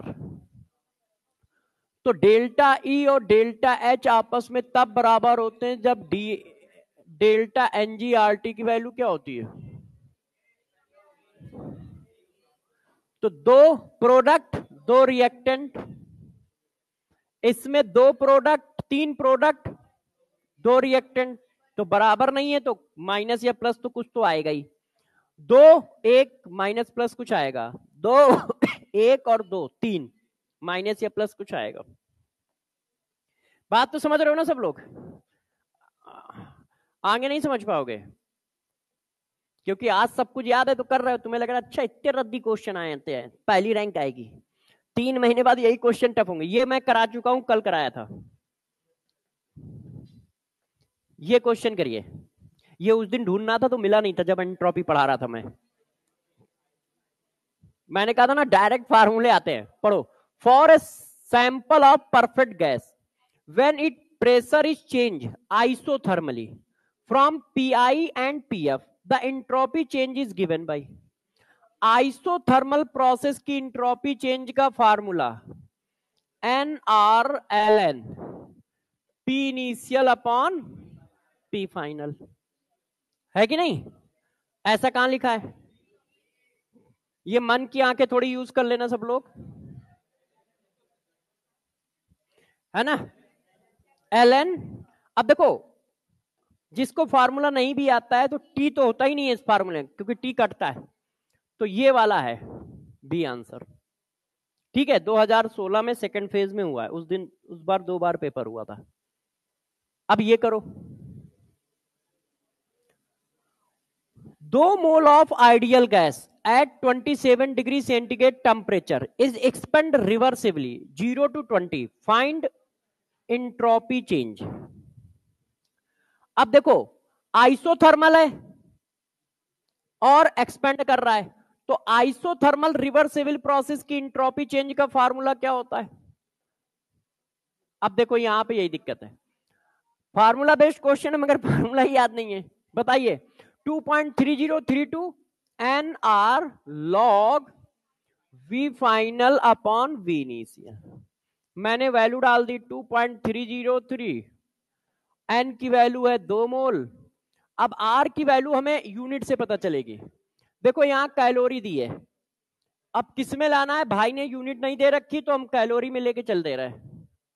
R की वैल्यू आ गई 2 लॉग, फाइनल कितना है 20। अब कट्टम काट खेल लो, तो 4 लॉग 10 की वैल्यू 1, तो 4 का मल्टीप्लाई है 8 12 12 और 9, डी ऑप्शन हो गया। सही है। और कौन बचा? ये क्वेश्चन कर लेते हैं। अब पूछ क्या रहा है? Consider entropy as a thermodynamic parameter, the criteria of spontaneity of any process. कोई भी प्रोसेस होगा तो यूनिवर्स की एंट्रोपी क्या होगी? पॉजिटिव होगी। तो देखो ये तो माइनस लिखा है, ये सिर्फ सिस्टम लिखा है, ये सिर्फ सराउंडिंग लिखा है, ये सिस्टम प्लस सराउंडिंग लिखा है। अब ये हाँ डेल्टा जी निकालो, ये नहीं कराया है। अब इसको करो, फॉर द रिएक्शन H2O4L मतलब लिक्विड है, ठीक है? ये रहता क्यों फैला रखा है इन्होंने? ये रिएक्शन जिंदगी में बैलेंस भी नहीं होगी। दिक्कत ये है, बैलेंस नहीं है कोई बात नहीं, हम कर लेंगे, मगर ये हम में से किसी से बैलेंस नहीं होगी।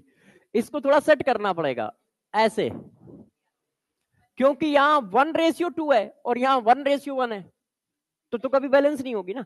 तो यहां मन की आंखों का यूज हम लोगों ने किया, 2 लगाया। अब करो, अब यदि आपकी याददाश्त तेज हो तो मैंने ये फार्मूला लिखा है कि जब आपको फंसाएगा तो वो ये कर देगा। याददाश्त ठीक हुई? अब बस यही सब आपको करना है, जो पढ़ाया है वही आएगा, इसकी गारंटी मेरी है। कर पाने की तुम्हारी है, क्योंकि यदि ये नहीं याद है तो कोई बात नहीं, ये ना याद हो तो ये तो याद हो। अब इसकी वैल्यू डाल दी, वैसे मैंने इसकी वैल्यू डाल के डायरेक्ट करा दिया था, क्योंकि मुझे पता था ना कि ये इस तरह के क्वेश्चन बना देता है। जेई में तो 4-5 बार ऐसा क्वेश्चन आ चुका है इस फार्मूले पर, तो इसलिए मैंने बना दिया था कि फार्मूले पे तो वैल्यू डालनी है, तो नीट में भी दे सकता है।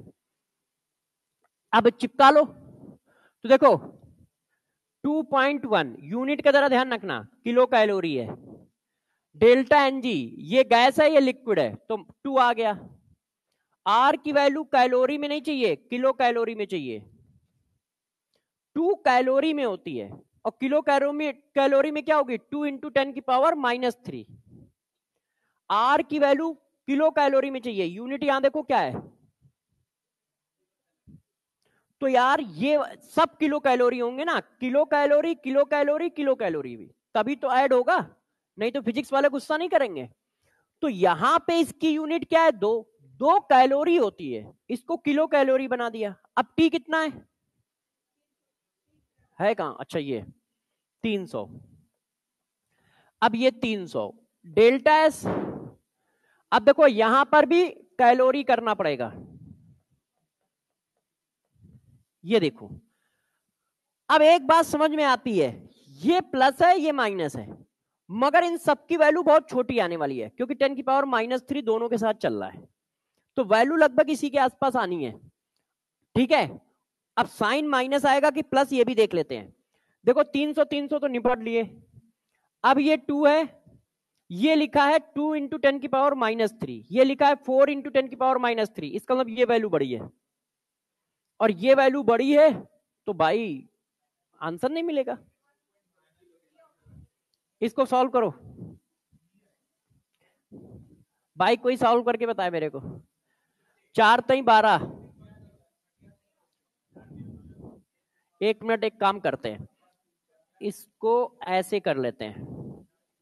10 की पावर ये जो ये है ना, ये क्या है? 300, इसको कॉमन ले लिया है। अब ये हुआ,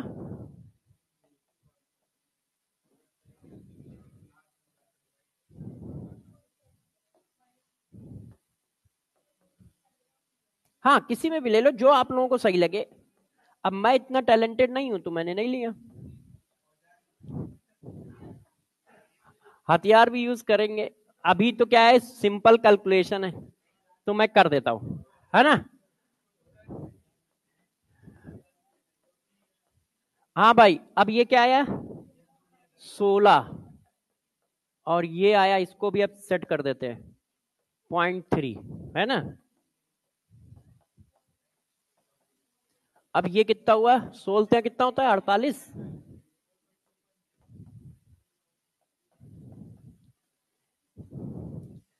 अरे यार थका दिया इसने, बुढ़ापे में कमर टेढ़ी करवा रहा है। चलो इसको करो। हाँ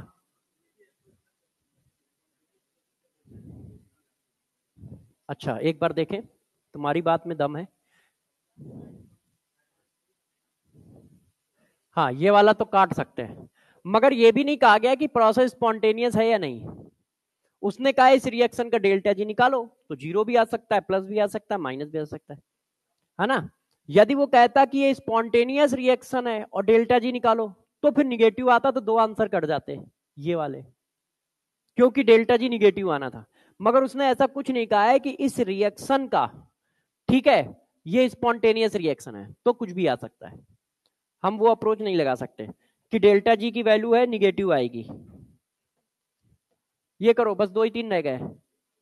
इन which of the following reaction standard reaction entropy change is positive. अच्छा देखो, डेल्टा एस की वैल्यू पॉजिटिव है, and standard gives free energy change decreasing sharply with increasing temperature. तो यार डेल्टा जी की वैल्यू शार्पली डिक्रीज कर रही है, मतलब बहुत तेजी से डिक्रीज कर रही है। अब ये क्वेश्चन बताना है हम लोगों को, तो पहले जो इजी है वो चिपकाओ। हमें ये पता है कि डेल्टा एच पॉजिटिव चाहिए, हम उसको चिपकाते हैं। क्योंकि शार्पली डिक्रीज करेगा ये कैसे पता चलेगा? ये तो डाटा से पता चलता है ना कि यार वैल्यू बहुत तेजी से नीचे जा रही है।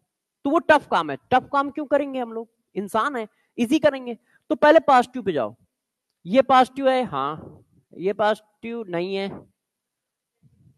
ये नहीं है, ये जीरो हो गया। ये किधर से किधर है? यहां पे ऐसे लगाओगे ना एरो, तो कार्बन हाफ हाफ, ये रिएक्शन हाफ। हाँ एक मिनट लिखो, ये बैलेंस गलत है। ऑक्सीजन यहां तो एक हो गया ना, तो ये पॉजिटिव होगी। बैलेंस करोगे तो पॉजिटिव आएगा। तो एक ये पॉजिटिव है और एक ये पॉजिटिव है। इसका ये दो आंसर तो नहीं हो सकते, है कि नहीं? अच्छा ये तो समझ पाए ना कि इन दोनों का डेल्टा एस निगेटिव क्यों है? जो साइन डेल्टा जी का होगा वही साइन डेल्टा एस का होगा। तो रिएक्शन दी थी तो मैंने डेल्टा जी का साइन यूज कर लिया, डेल्टा एन जी का साइन यूज कर लिया। हाँ तो वो पॉजिटिव कह रहा है ना, डेल्टा एस की वैल्यू पॉजिटिव कह रहा है। जो डेल्टा एस का साइन आएगा वही तो डेल्टा एन जी का साइन आएगा। तो ये पॉजिटिव है तो ये पॉजिटिव है, ये निगेटिव है तो ये निगेटिव है। अब इसने कहा इसकी वैल्यू पॉजिटिव है, तो इसका मतलब ये भी पॉजिटिव आना चाहिए। तो डेल्टा एन जी इसमें पॉजिटिव है, 1 minus half plus half, 1 minus half आपने डेढ़, तो माइनस डेढ़ ले नहीं सकते। ये जीरो है, वो माइनस हाफ, क्योंकि उसकी वैल्यू पॉजिटिव कह रहा है। तो या तो आंसर ये या ये। अच्छा अब आगे कहानी बढ़ाते हैं।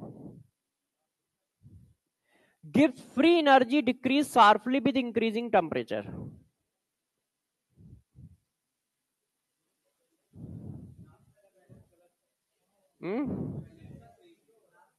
लास्ट वाले की बैलेंसिंग सही कर लें। ये हुआ ना? अच्छा बैलेंसिंग सही करते हैं अब। अच्छा मगर इसका डेल्टा जी तो जीरो आ जाएगा, ये डेल्टा एन जी पॉजिटिव कहाँ आएगा, है ना? हाँ तो ये रहता है। तो आंसर क्या बनना है? ए बनना है। क्योंकि देखो शार्पली डिक्रीज करेगा, टेम्परेचर इंक्रीज करने पर करेगा, किसी ना किसी रिएक्शन का कर ही रहा होगा। मगर ये हम विजुलाइजेशन में कैसे पकड़ पाए? तो हमें जो सबसे इजी लगा वो चीज हमने पकड़ ली कि पॉजिटिव निकालो, तो पॉजिटिव एक का ही निकल के आया। अच्छा था, ये तो करा चुका हूं कल, ध्यान है? हीट ऑफ रिएक्शन नहीं, ये क्वेश्चन मैंने कराया नहीं था, बताया था कॉन्सेप्ट, क्योंकि ये इक्वेशन मिली नहीं थी मुझे। मैंने बता दिया था कि एक ऐसा क्वेश्चन आया, क्वेश्चन बहुत अच्छा, करो। सुबह वहां करा के आया हूं, करो करो सब लोग बताओ। अब देखो आपको मैंने बताया है स्ट्रॉन्ग एसिड स्ट्रॉन्ग बेस की हीट ऑफ न्यूट्रलाइजेशन जो है 56.3 होती है। हाँ 57.3। अब ये क्वेश्चन तभी पॉसिबल है जब तुम्हें थोड़ी इनऑर्गेनिक आती हो। फिजिकल तो आ गई कि स्ट्रॉन्ग एसिड स्ट्रॉन्ग बेस की हीट ऑफ न्यूट्रलाइजेशन -57.3 होती है। यदि दोनों स्ट्रॉन्ग है तो -57.3, और इनमें से कोई भी एक वीक है तो इससे कम। अब ये तो हम सबको आता है कि ये स्ट्रॉन्ग एसिड होता है, मगर MgO ये क्या होता है? तो देखिए यही पढ़ाने जा रहा हूं। एस ब्लॉक के जितने भी ऑक्साइड हैं, और जब ऑक्साइड को पानी में डाल दो तो वो हाइड्रोक्साइड बन जाते हैं। जितने भी हाइड्रोक्साइड है ये सब स्ट्रॉन्ग बेस होते हैं, एक्सेप्ट, अभी स्टेटमेंट पूरा नहीं हुआ है, लिथियम मैग्नीशियम वीक बेस होते हैं, और बेरिलियम एम्फोटेरिक होता है।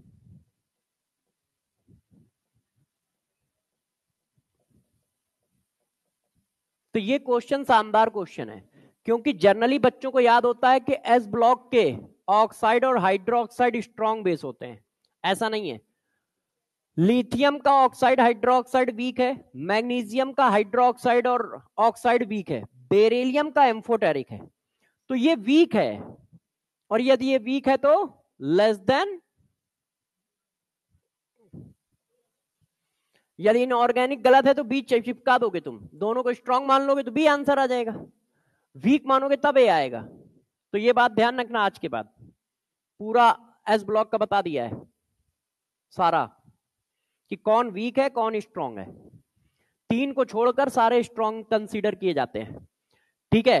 Mg वीक कंसीडर किया जाता है, और लिथियम वीक, और बेरिलियम एम्फोटेरिक है, ठीक है। तो एम्फोटेरिक स्ट्रांग नहीं होते हैं, वो वीक होते हैं, वो इतने वीक होते हैं कि दोनों से रिएक्शन कर जाते हैं, एसिड से भी बेस से भी। अब चलते चलते 1-2 क्वेश्चन और ये करा चुका हूं, हाँ वो तो होमवर्क लिख देता हूं, ये वाला नहीं कराया शायद, ये तो कराया है, अरे ये कह रहा हूं, ये होमवर्क ही है, घर ही में है हम लोग, करो। The enthalpy of fusion of water is this, the molar entropy change, हाँ ये नहीं कराया, उस दिन पीवाईक्यू थे नहीं, तो थ्योरी थ्योरी कराई थी, क्वेश्चन नहीं था। The enthalpy of fusion of water is this, the molar entropy change. अब मैंने क्या बताया था, entropy change equal to enthalpy of fusion divided by temperature. तो यार यहां पर अभी एक लोचा है, आप लोग गौर से देखना कहां फंस रहे हो, इसकी वैल्यू आपने इतनी डाली, अब देखो वहां किलो कैलोरी लिखा है ना, तो यूनिट जरा चेंज कर लेना। अब टेम्परेचर किस टेम्परेचर पे कह रहा है, 0, 0 का मतलब 273। अब बताओ आंसर क्या आ रहा है, सी। मैंने कहा था ना इस पर डायरेक्ट फार्मूला बेस्ड ही क्वेश्चन होता है। अब तुमने कहा एक और करेंगे, इसको जरा देखो क्या है, enthalpy and entropy change of reaction is this, ठीक है। The temperature at which reaction will be equilibrium. अब वो इक्विलिब्रियम टेम्परेचर पूछ रहा है, तो इक्विलिब्रियम टेम्परेचर क्या होता है, मैंने आपको पढ़ाया था कि इक्विलिब्रियम टेम्परेचर इस रेशियो के बराबर होता है। अब ये रेशियो कितना है, द इंथैल्पी, मतलब ये इंथैल्पी है। अब देखो ये किलो जूल है, ये जूल है, दोनों की यूनिट का ध्यान रखें, और 105। अब बताओ भाई कितना आएगा,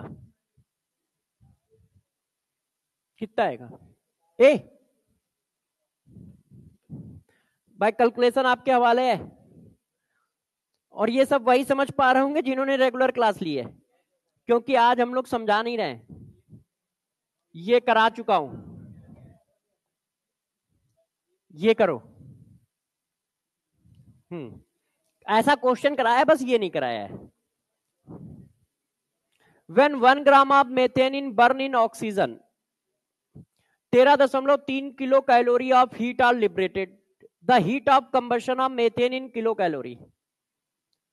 तो बताओ हीट ऑफ कंबशन क्या होती है, 1 मोल के कंबशन की एनर्जी 1 ग्राम की दे रखी है, तो है कौन, मेथेन, मेथेन होता है ये, तो 1 मोल में 16 ग्राम, तो 1 ग्राम की इतनी, तो 16 ग्राम की कितनी, जो 16 ग्राम की होगी वही 1 मोल की होगी। अब मल्टीप्लाई करके बताओ,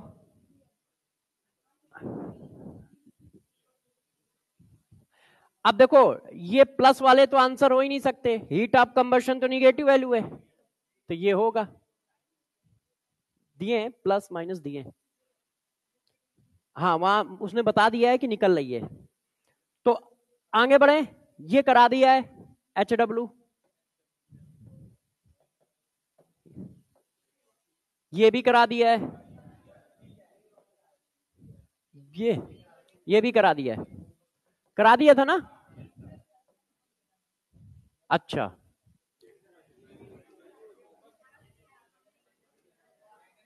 यदि करा दिया तो करो जरा, अच्छा क्वेश्चन है, मैं समझ गया, अभी सुबह नीचे कराया है, माइनस, अच्छा सुबह कराया मगर मैं भूल गया हूं, एक बार मैं खुद करता हूं।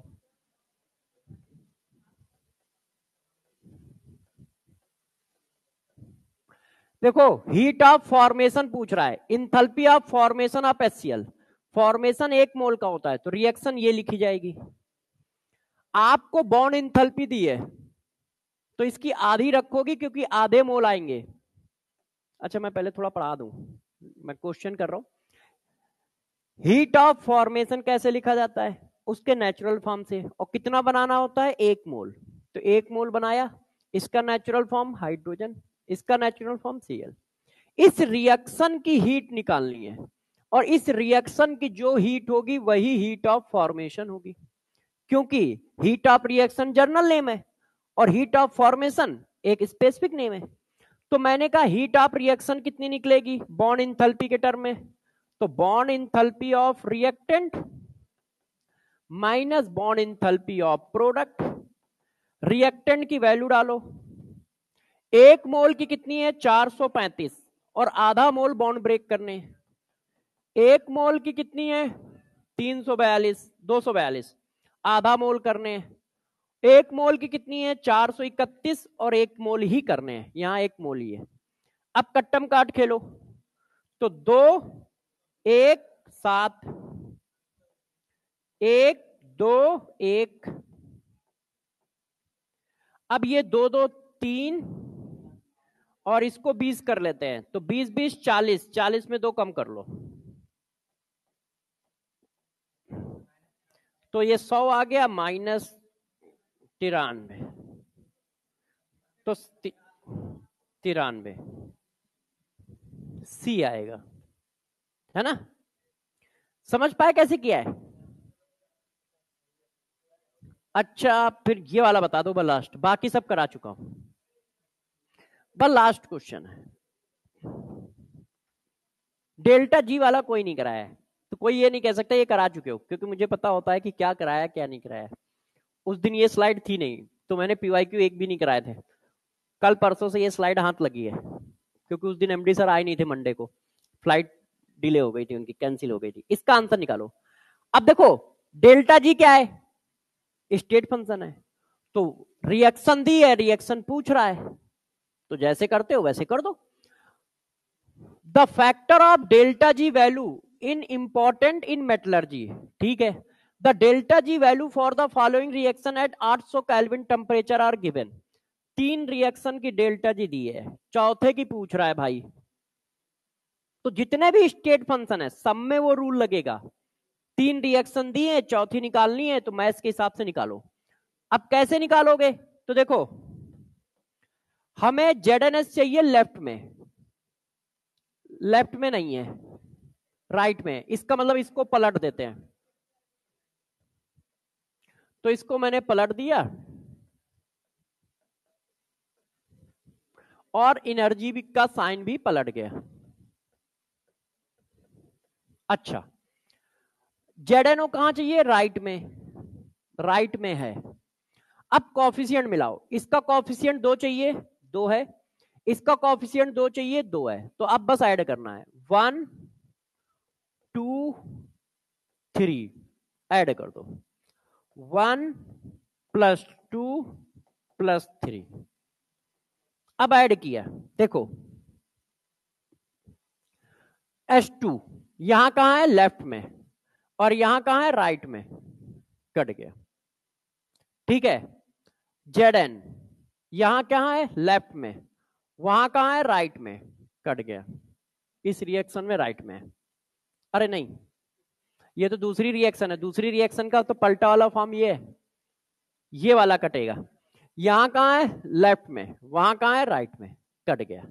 अच्छा अब ऑक्सीजन पे आते हैं, ऑक्सीजन 2 ऑक्सीजन 1 3, उसमें कहां है नहीं है, तो भाई लेफ्ट साइड में 3 ऑक्सीजन आएंगे, लेफ्ट साइड में ये कट गया ये कट गया ऑक्सीजन।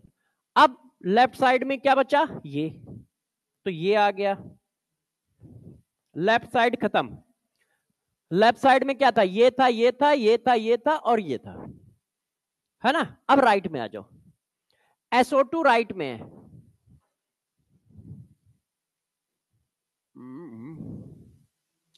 SO2 इसमें और कहां है। अच्छा इक्वेशन में SO2 लाना है, ये देखो इक्वेशन में है, तो देखो 2SO2 कहीं नहीं कटेगा क्योंकि इसके अलावा कहीं है नहीं, तो ये 2SO2 आ गया। ZNS नहीं, सॉरी, ZNO कहीं नहीं है, इसमें है नहीं, इसमें है नहीं, तो ZNO भी आएगा, ये आएगा, ये आएगा, और ये कट ही गया है। अब जो आपने काम इक्वेशन में किया है वही हीट में कर दो। इसको आपने जोड़ा है, इसको आपने जोड़ा है, और इसको आपने जोड़ा है। अब आप देख लो कितना आएगा, -731। ठीक है, तो ये आपका थर्मोडायनेमिक्स खत्म हो गया।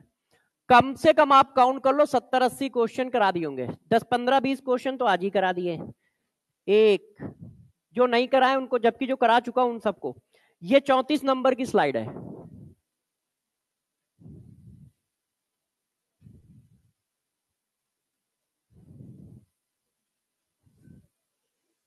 बस रुक जाओ, ये 8 नंबर है। 34 और 8 का डिफरेंस कितना होता है? 26 क्वेश्चन तो तुमने अभी कर लिए हैं, अब बाकी तो कराते रहते हैं। आपका काम है अच्छे से चीजों को करते रहना। नेक्स्ट क्लास में नया चैप्टर चालू करूंगा, केमिकल इक्विलिब्रियम।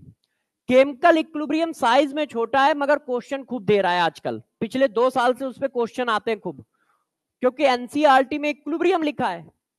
तो वो क्या करता है, इक्विलिब्रियम चैप्टर से क्वेश्चन देता है कि हाँ इक्विलिब्रियम से हमें 3 से 4 क्वेश्चन देने हैं, मगर प्रॉब्लम ये वो आयनिक से कम देके केमिकल से 2 साल से ज्यादा दे रहा है। आप पिछले साल का पेपर देखो, 3 क्वेश्चन केमिकल से, आयनिक से 1 ही दिया बेचारे ने। तो मैं समझा कि यार ये रहता क्यों फैल रहा है, तो मुझे समझ में आ गया कि वो एनसीईआरटी लेके बैठते हैं। अच्छा इक्विलिब्रियम चैप्टर है, बड़ा चैप्टर है, 4 क्वेश्चन देने हैं, मगर अब उसमें कैटेगरी नहीं देख रहे हैं कि यार ये केमिकल है, ये आयनिक है, जिसकी वजह से क्या है, इक्विलिब्रियम से 4 क्वेश्चन आने हैं तो वो केमिकल से उठा के 3 चिपका दे रहे हैं। वो उनको बाइफरगेट नहीं कर रहे हैं कि नहीं केमिकल ये है, आयनिक ये है, तो ये छोटा है तो इससे 1 से 2 देने, ये बड़ा है तो इससे 2 से 3 देने, इस तरह से वो नहीं कर रहे हैं। तो इसलिए केमिकल से क्वेश्चन गिर रहा है इस समय 2 साल से। तो आप ये मत सोचो कि नहीं यार वो छोटा चैप्टर है तो उससे 1 आएगा या 2 आएगा, 3 भी आ सकता है, क्योंकि वो पेपर बनाने वाले का माइंडसेट ये चल रहा है। वो एनसीईआरटी दी जा रही है कि भाई यही आना है और इसी से क्वेश्चन देने हैं, उसमें वो मर्ज चैप्टर है, तो इस बात का थोड़ा ध्यान रखें। तो हम लोग कल केमिकल इक्विलिब्रियम स्टार्ट करेंगे, ठीक है। आपके पास पूरा 1 हफ्ता है, आप इसको करो, ठीक है, और इसके क्वेश्चन पूछते रहिए। मंडे को केमिकल काइनेटिक्स रिवाइज करेंगे और नेक्स्ट मंडे को थर्मोडायनेमिक्स का नंबर आएगा। तब तक आप क्वेश्चन करते रहो, उस दिन हम फिर क्वेश्चन करेंगे, ठीक है। केमिकल इक्विलिब्रियम हम लोग यहाँ पे करेंगे, यहाँ पे क्वेश्चन करेंगे, और फिर वही एमपीएस आरपीएस के करेंगे। तो आप लोग पूरी कोशिश करें 26 के आसपास आपको मैं 400 क्वेश्चन की एक सीट दूंगा, क्यूएसडी प्राइम, उसमें 400 क्वेश्चन होंगे पूरी फिजिकल केमिस्ट्री के। आप उसको आराम से 2-3 दिन, 4 दिन, 5 दिन, 10 दिन में लगाइएगा। वो सारे अच्छे क्वेश्चन होंगे, थोड़ा सा लेवल अप होंगे, क्योंकि छोटे छोटे क्वेश्चन हम लोगों ने बहुत सारे कर रखे हैं, तो थोड़ा सा अप होंगे वो क्वेश्चन, मगर वो सारे नीट के ही क्वेश्चन होंगे, मतलब नीट में ही आएंगे वो क्वेश्चन, ठीक है। और चुनिंदा क्वेश्चन होंगे, ऐसा नहीं होगा कि एक टाइप के 10 क्वेश्चन पड़े हों, एक टाइप का एक ही क्वेश्चन होगा, एक टाइप का दूसरा क्वेश्चन मिलेगा ही नहीं उसमें। तो वो 400 क्वेश्चन का मतलब होगा, 400 का मतलब 400 नंबर नहीं हो सकता, वो 380 हो सकता है 420 हो, मगर वो जितने क्वेश्चन होंगे वो उतने ही कॉन्सेप्ट को क्लियर कर रहे होंगे। तो उस सीट को आप कम से कम 3 से 4 बार लगाइएगा, क्योंकि वो 400 क्वेश्चन होंगे तो 400 कॉन्सेप्ट को क्लियर कर रहे होंगे, चाहे वो छोटा कॉन्सेप्ट हो या बड़ा कॉन्सेप्ट, क्योंकि एक ही कॉन्सेप्ट पर रिपीट करके 2 क्वेश्चन नहीं होंगे, हर क्वेश्चन के लिए एक अलग कॉन्सेप्ट होगा उसमें, ठीक है। 2-3 चैप्टर मैंने बना दिए हैं और 2-3 चैप्टर इस हफ्ते बन जाएंगे, तो मैं आपको 25 के आसपास दे दूंगा पूरी कंपाइल करके, आराम से आप करिए। तो पहले राउंड का रिवीजन, मतलब पहले राउंड की पढ़ाई, दूसरे राउंड का रिवीजन और तीसरे राउंड का रिवीजन, और टेस्ट आपका चल ही रहा है ट्यूसडे। आप बस मेहनत करते रहो, क्योंकि आपको ये सब करना है, हमें करने में टाइम नहीं लगता, क्योंकि हमने 20 साल से कर रखा है। मगर आपको टाइम लगेगा और यही टाइम तुम्हारा सिलेक्शन कराएगा। 20 में से 20 का टारगेट है कि हाँ 20 क्वेश्चन आए 20 हो जाए, और वो हो जाएंगे, ये गारंटी मेरी है। आप देखो जो आते हैं सब ऐसे ही आते हैं, मगर आज के 3 महीने बाद आपको बस सब टफ लगेगा, क्योंकि रिवीजन कम होगा। जिसका रिवीजन कम होगा उसको टफ लगेगा, जिसका रिवीजन ऐसा होगा तो ऐसा ही करके निपटा के चला आएगा। $1 मिलियन की मीटिंग हो रही है। हाँ भाई, कितने हॉस्पिटल बेच खरीद लिए हैं? यहाँ बात चल रही पढ़ाई की, वो अपना डटे पड़े हैं। आओ पार्क चले, कहाँ मिलोगे? ये सरकार भी ना कोई भी रूल बना देती है, फिर लौंडे बर्बाद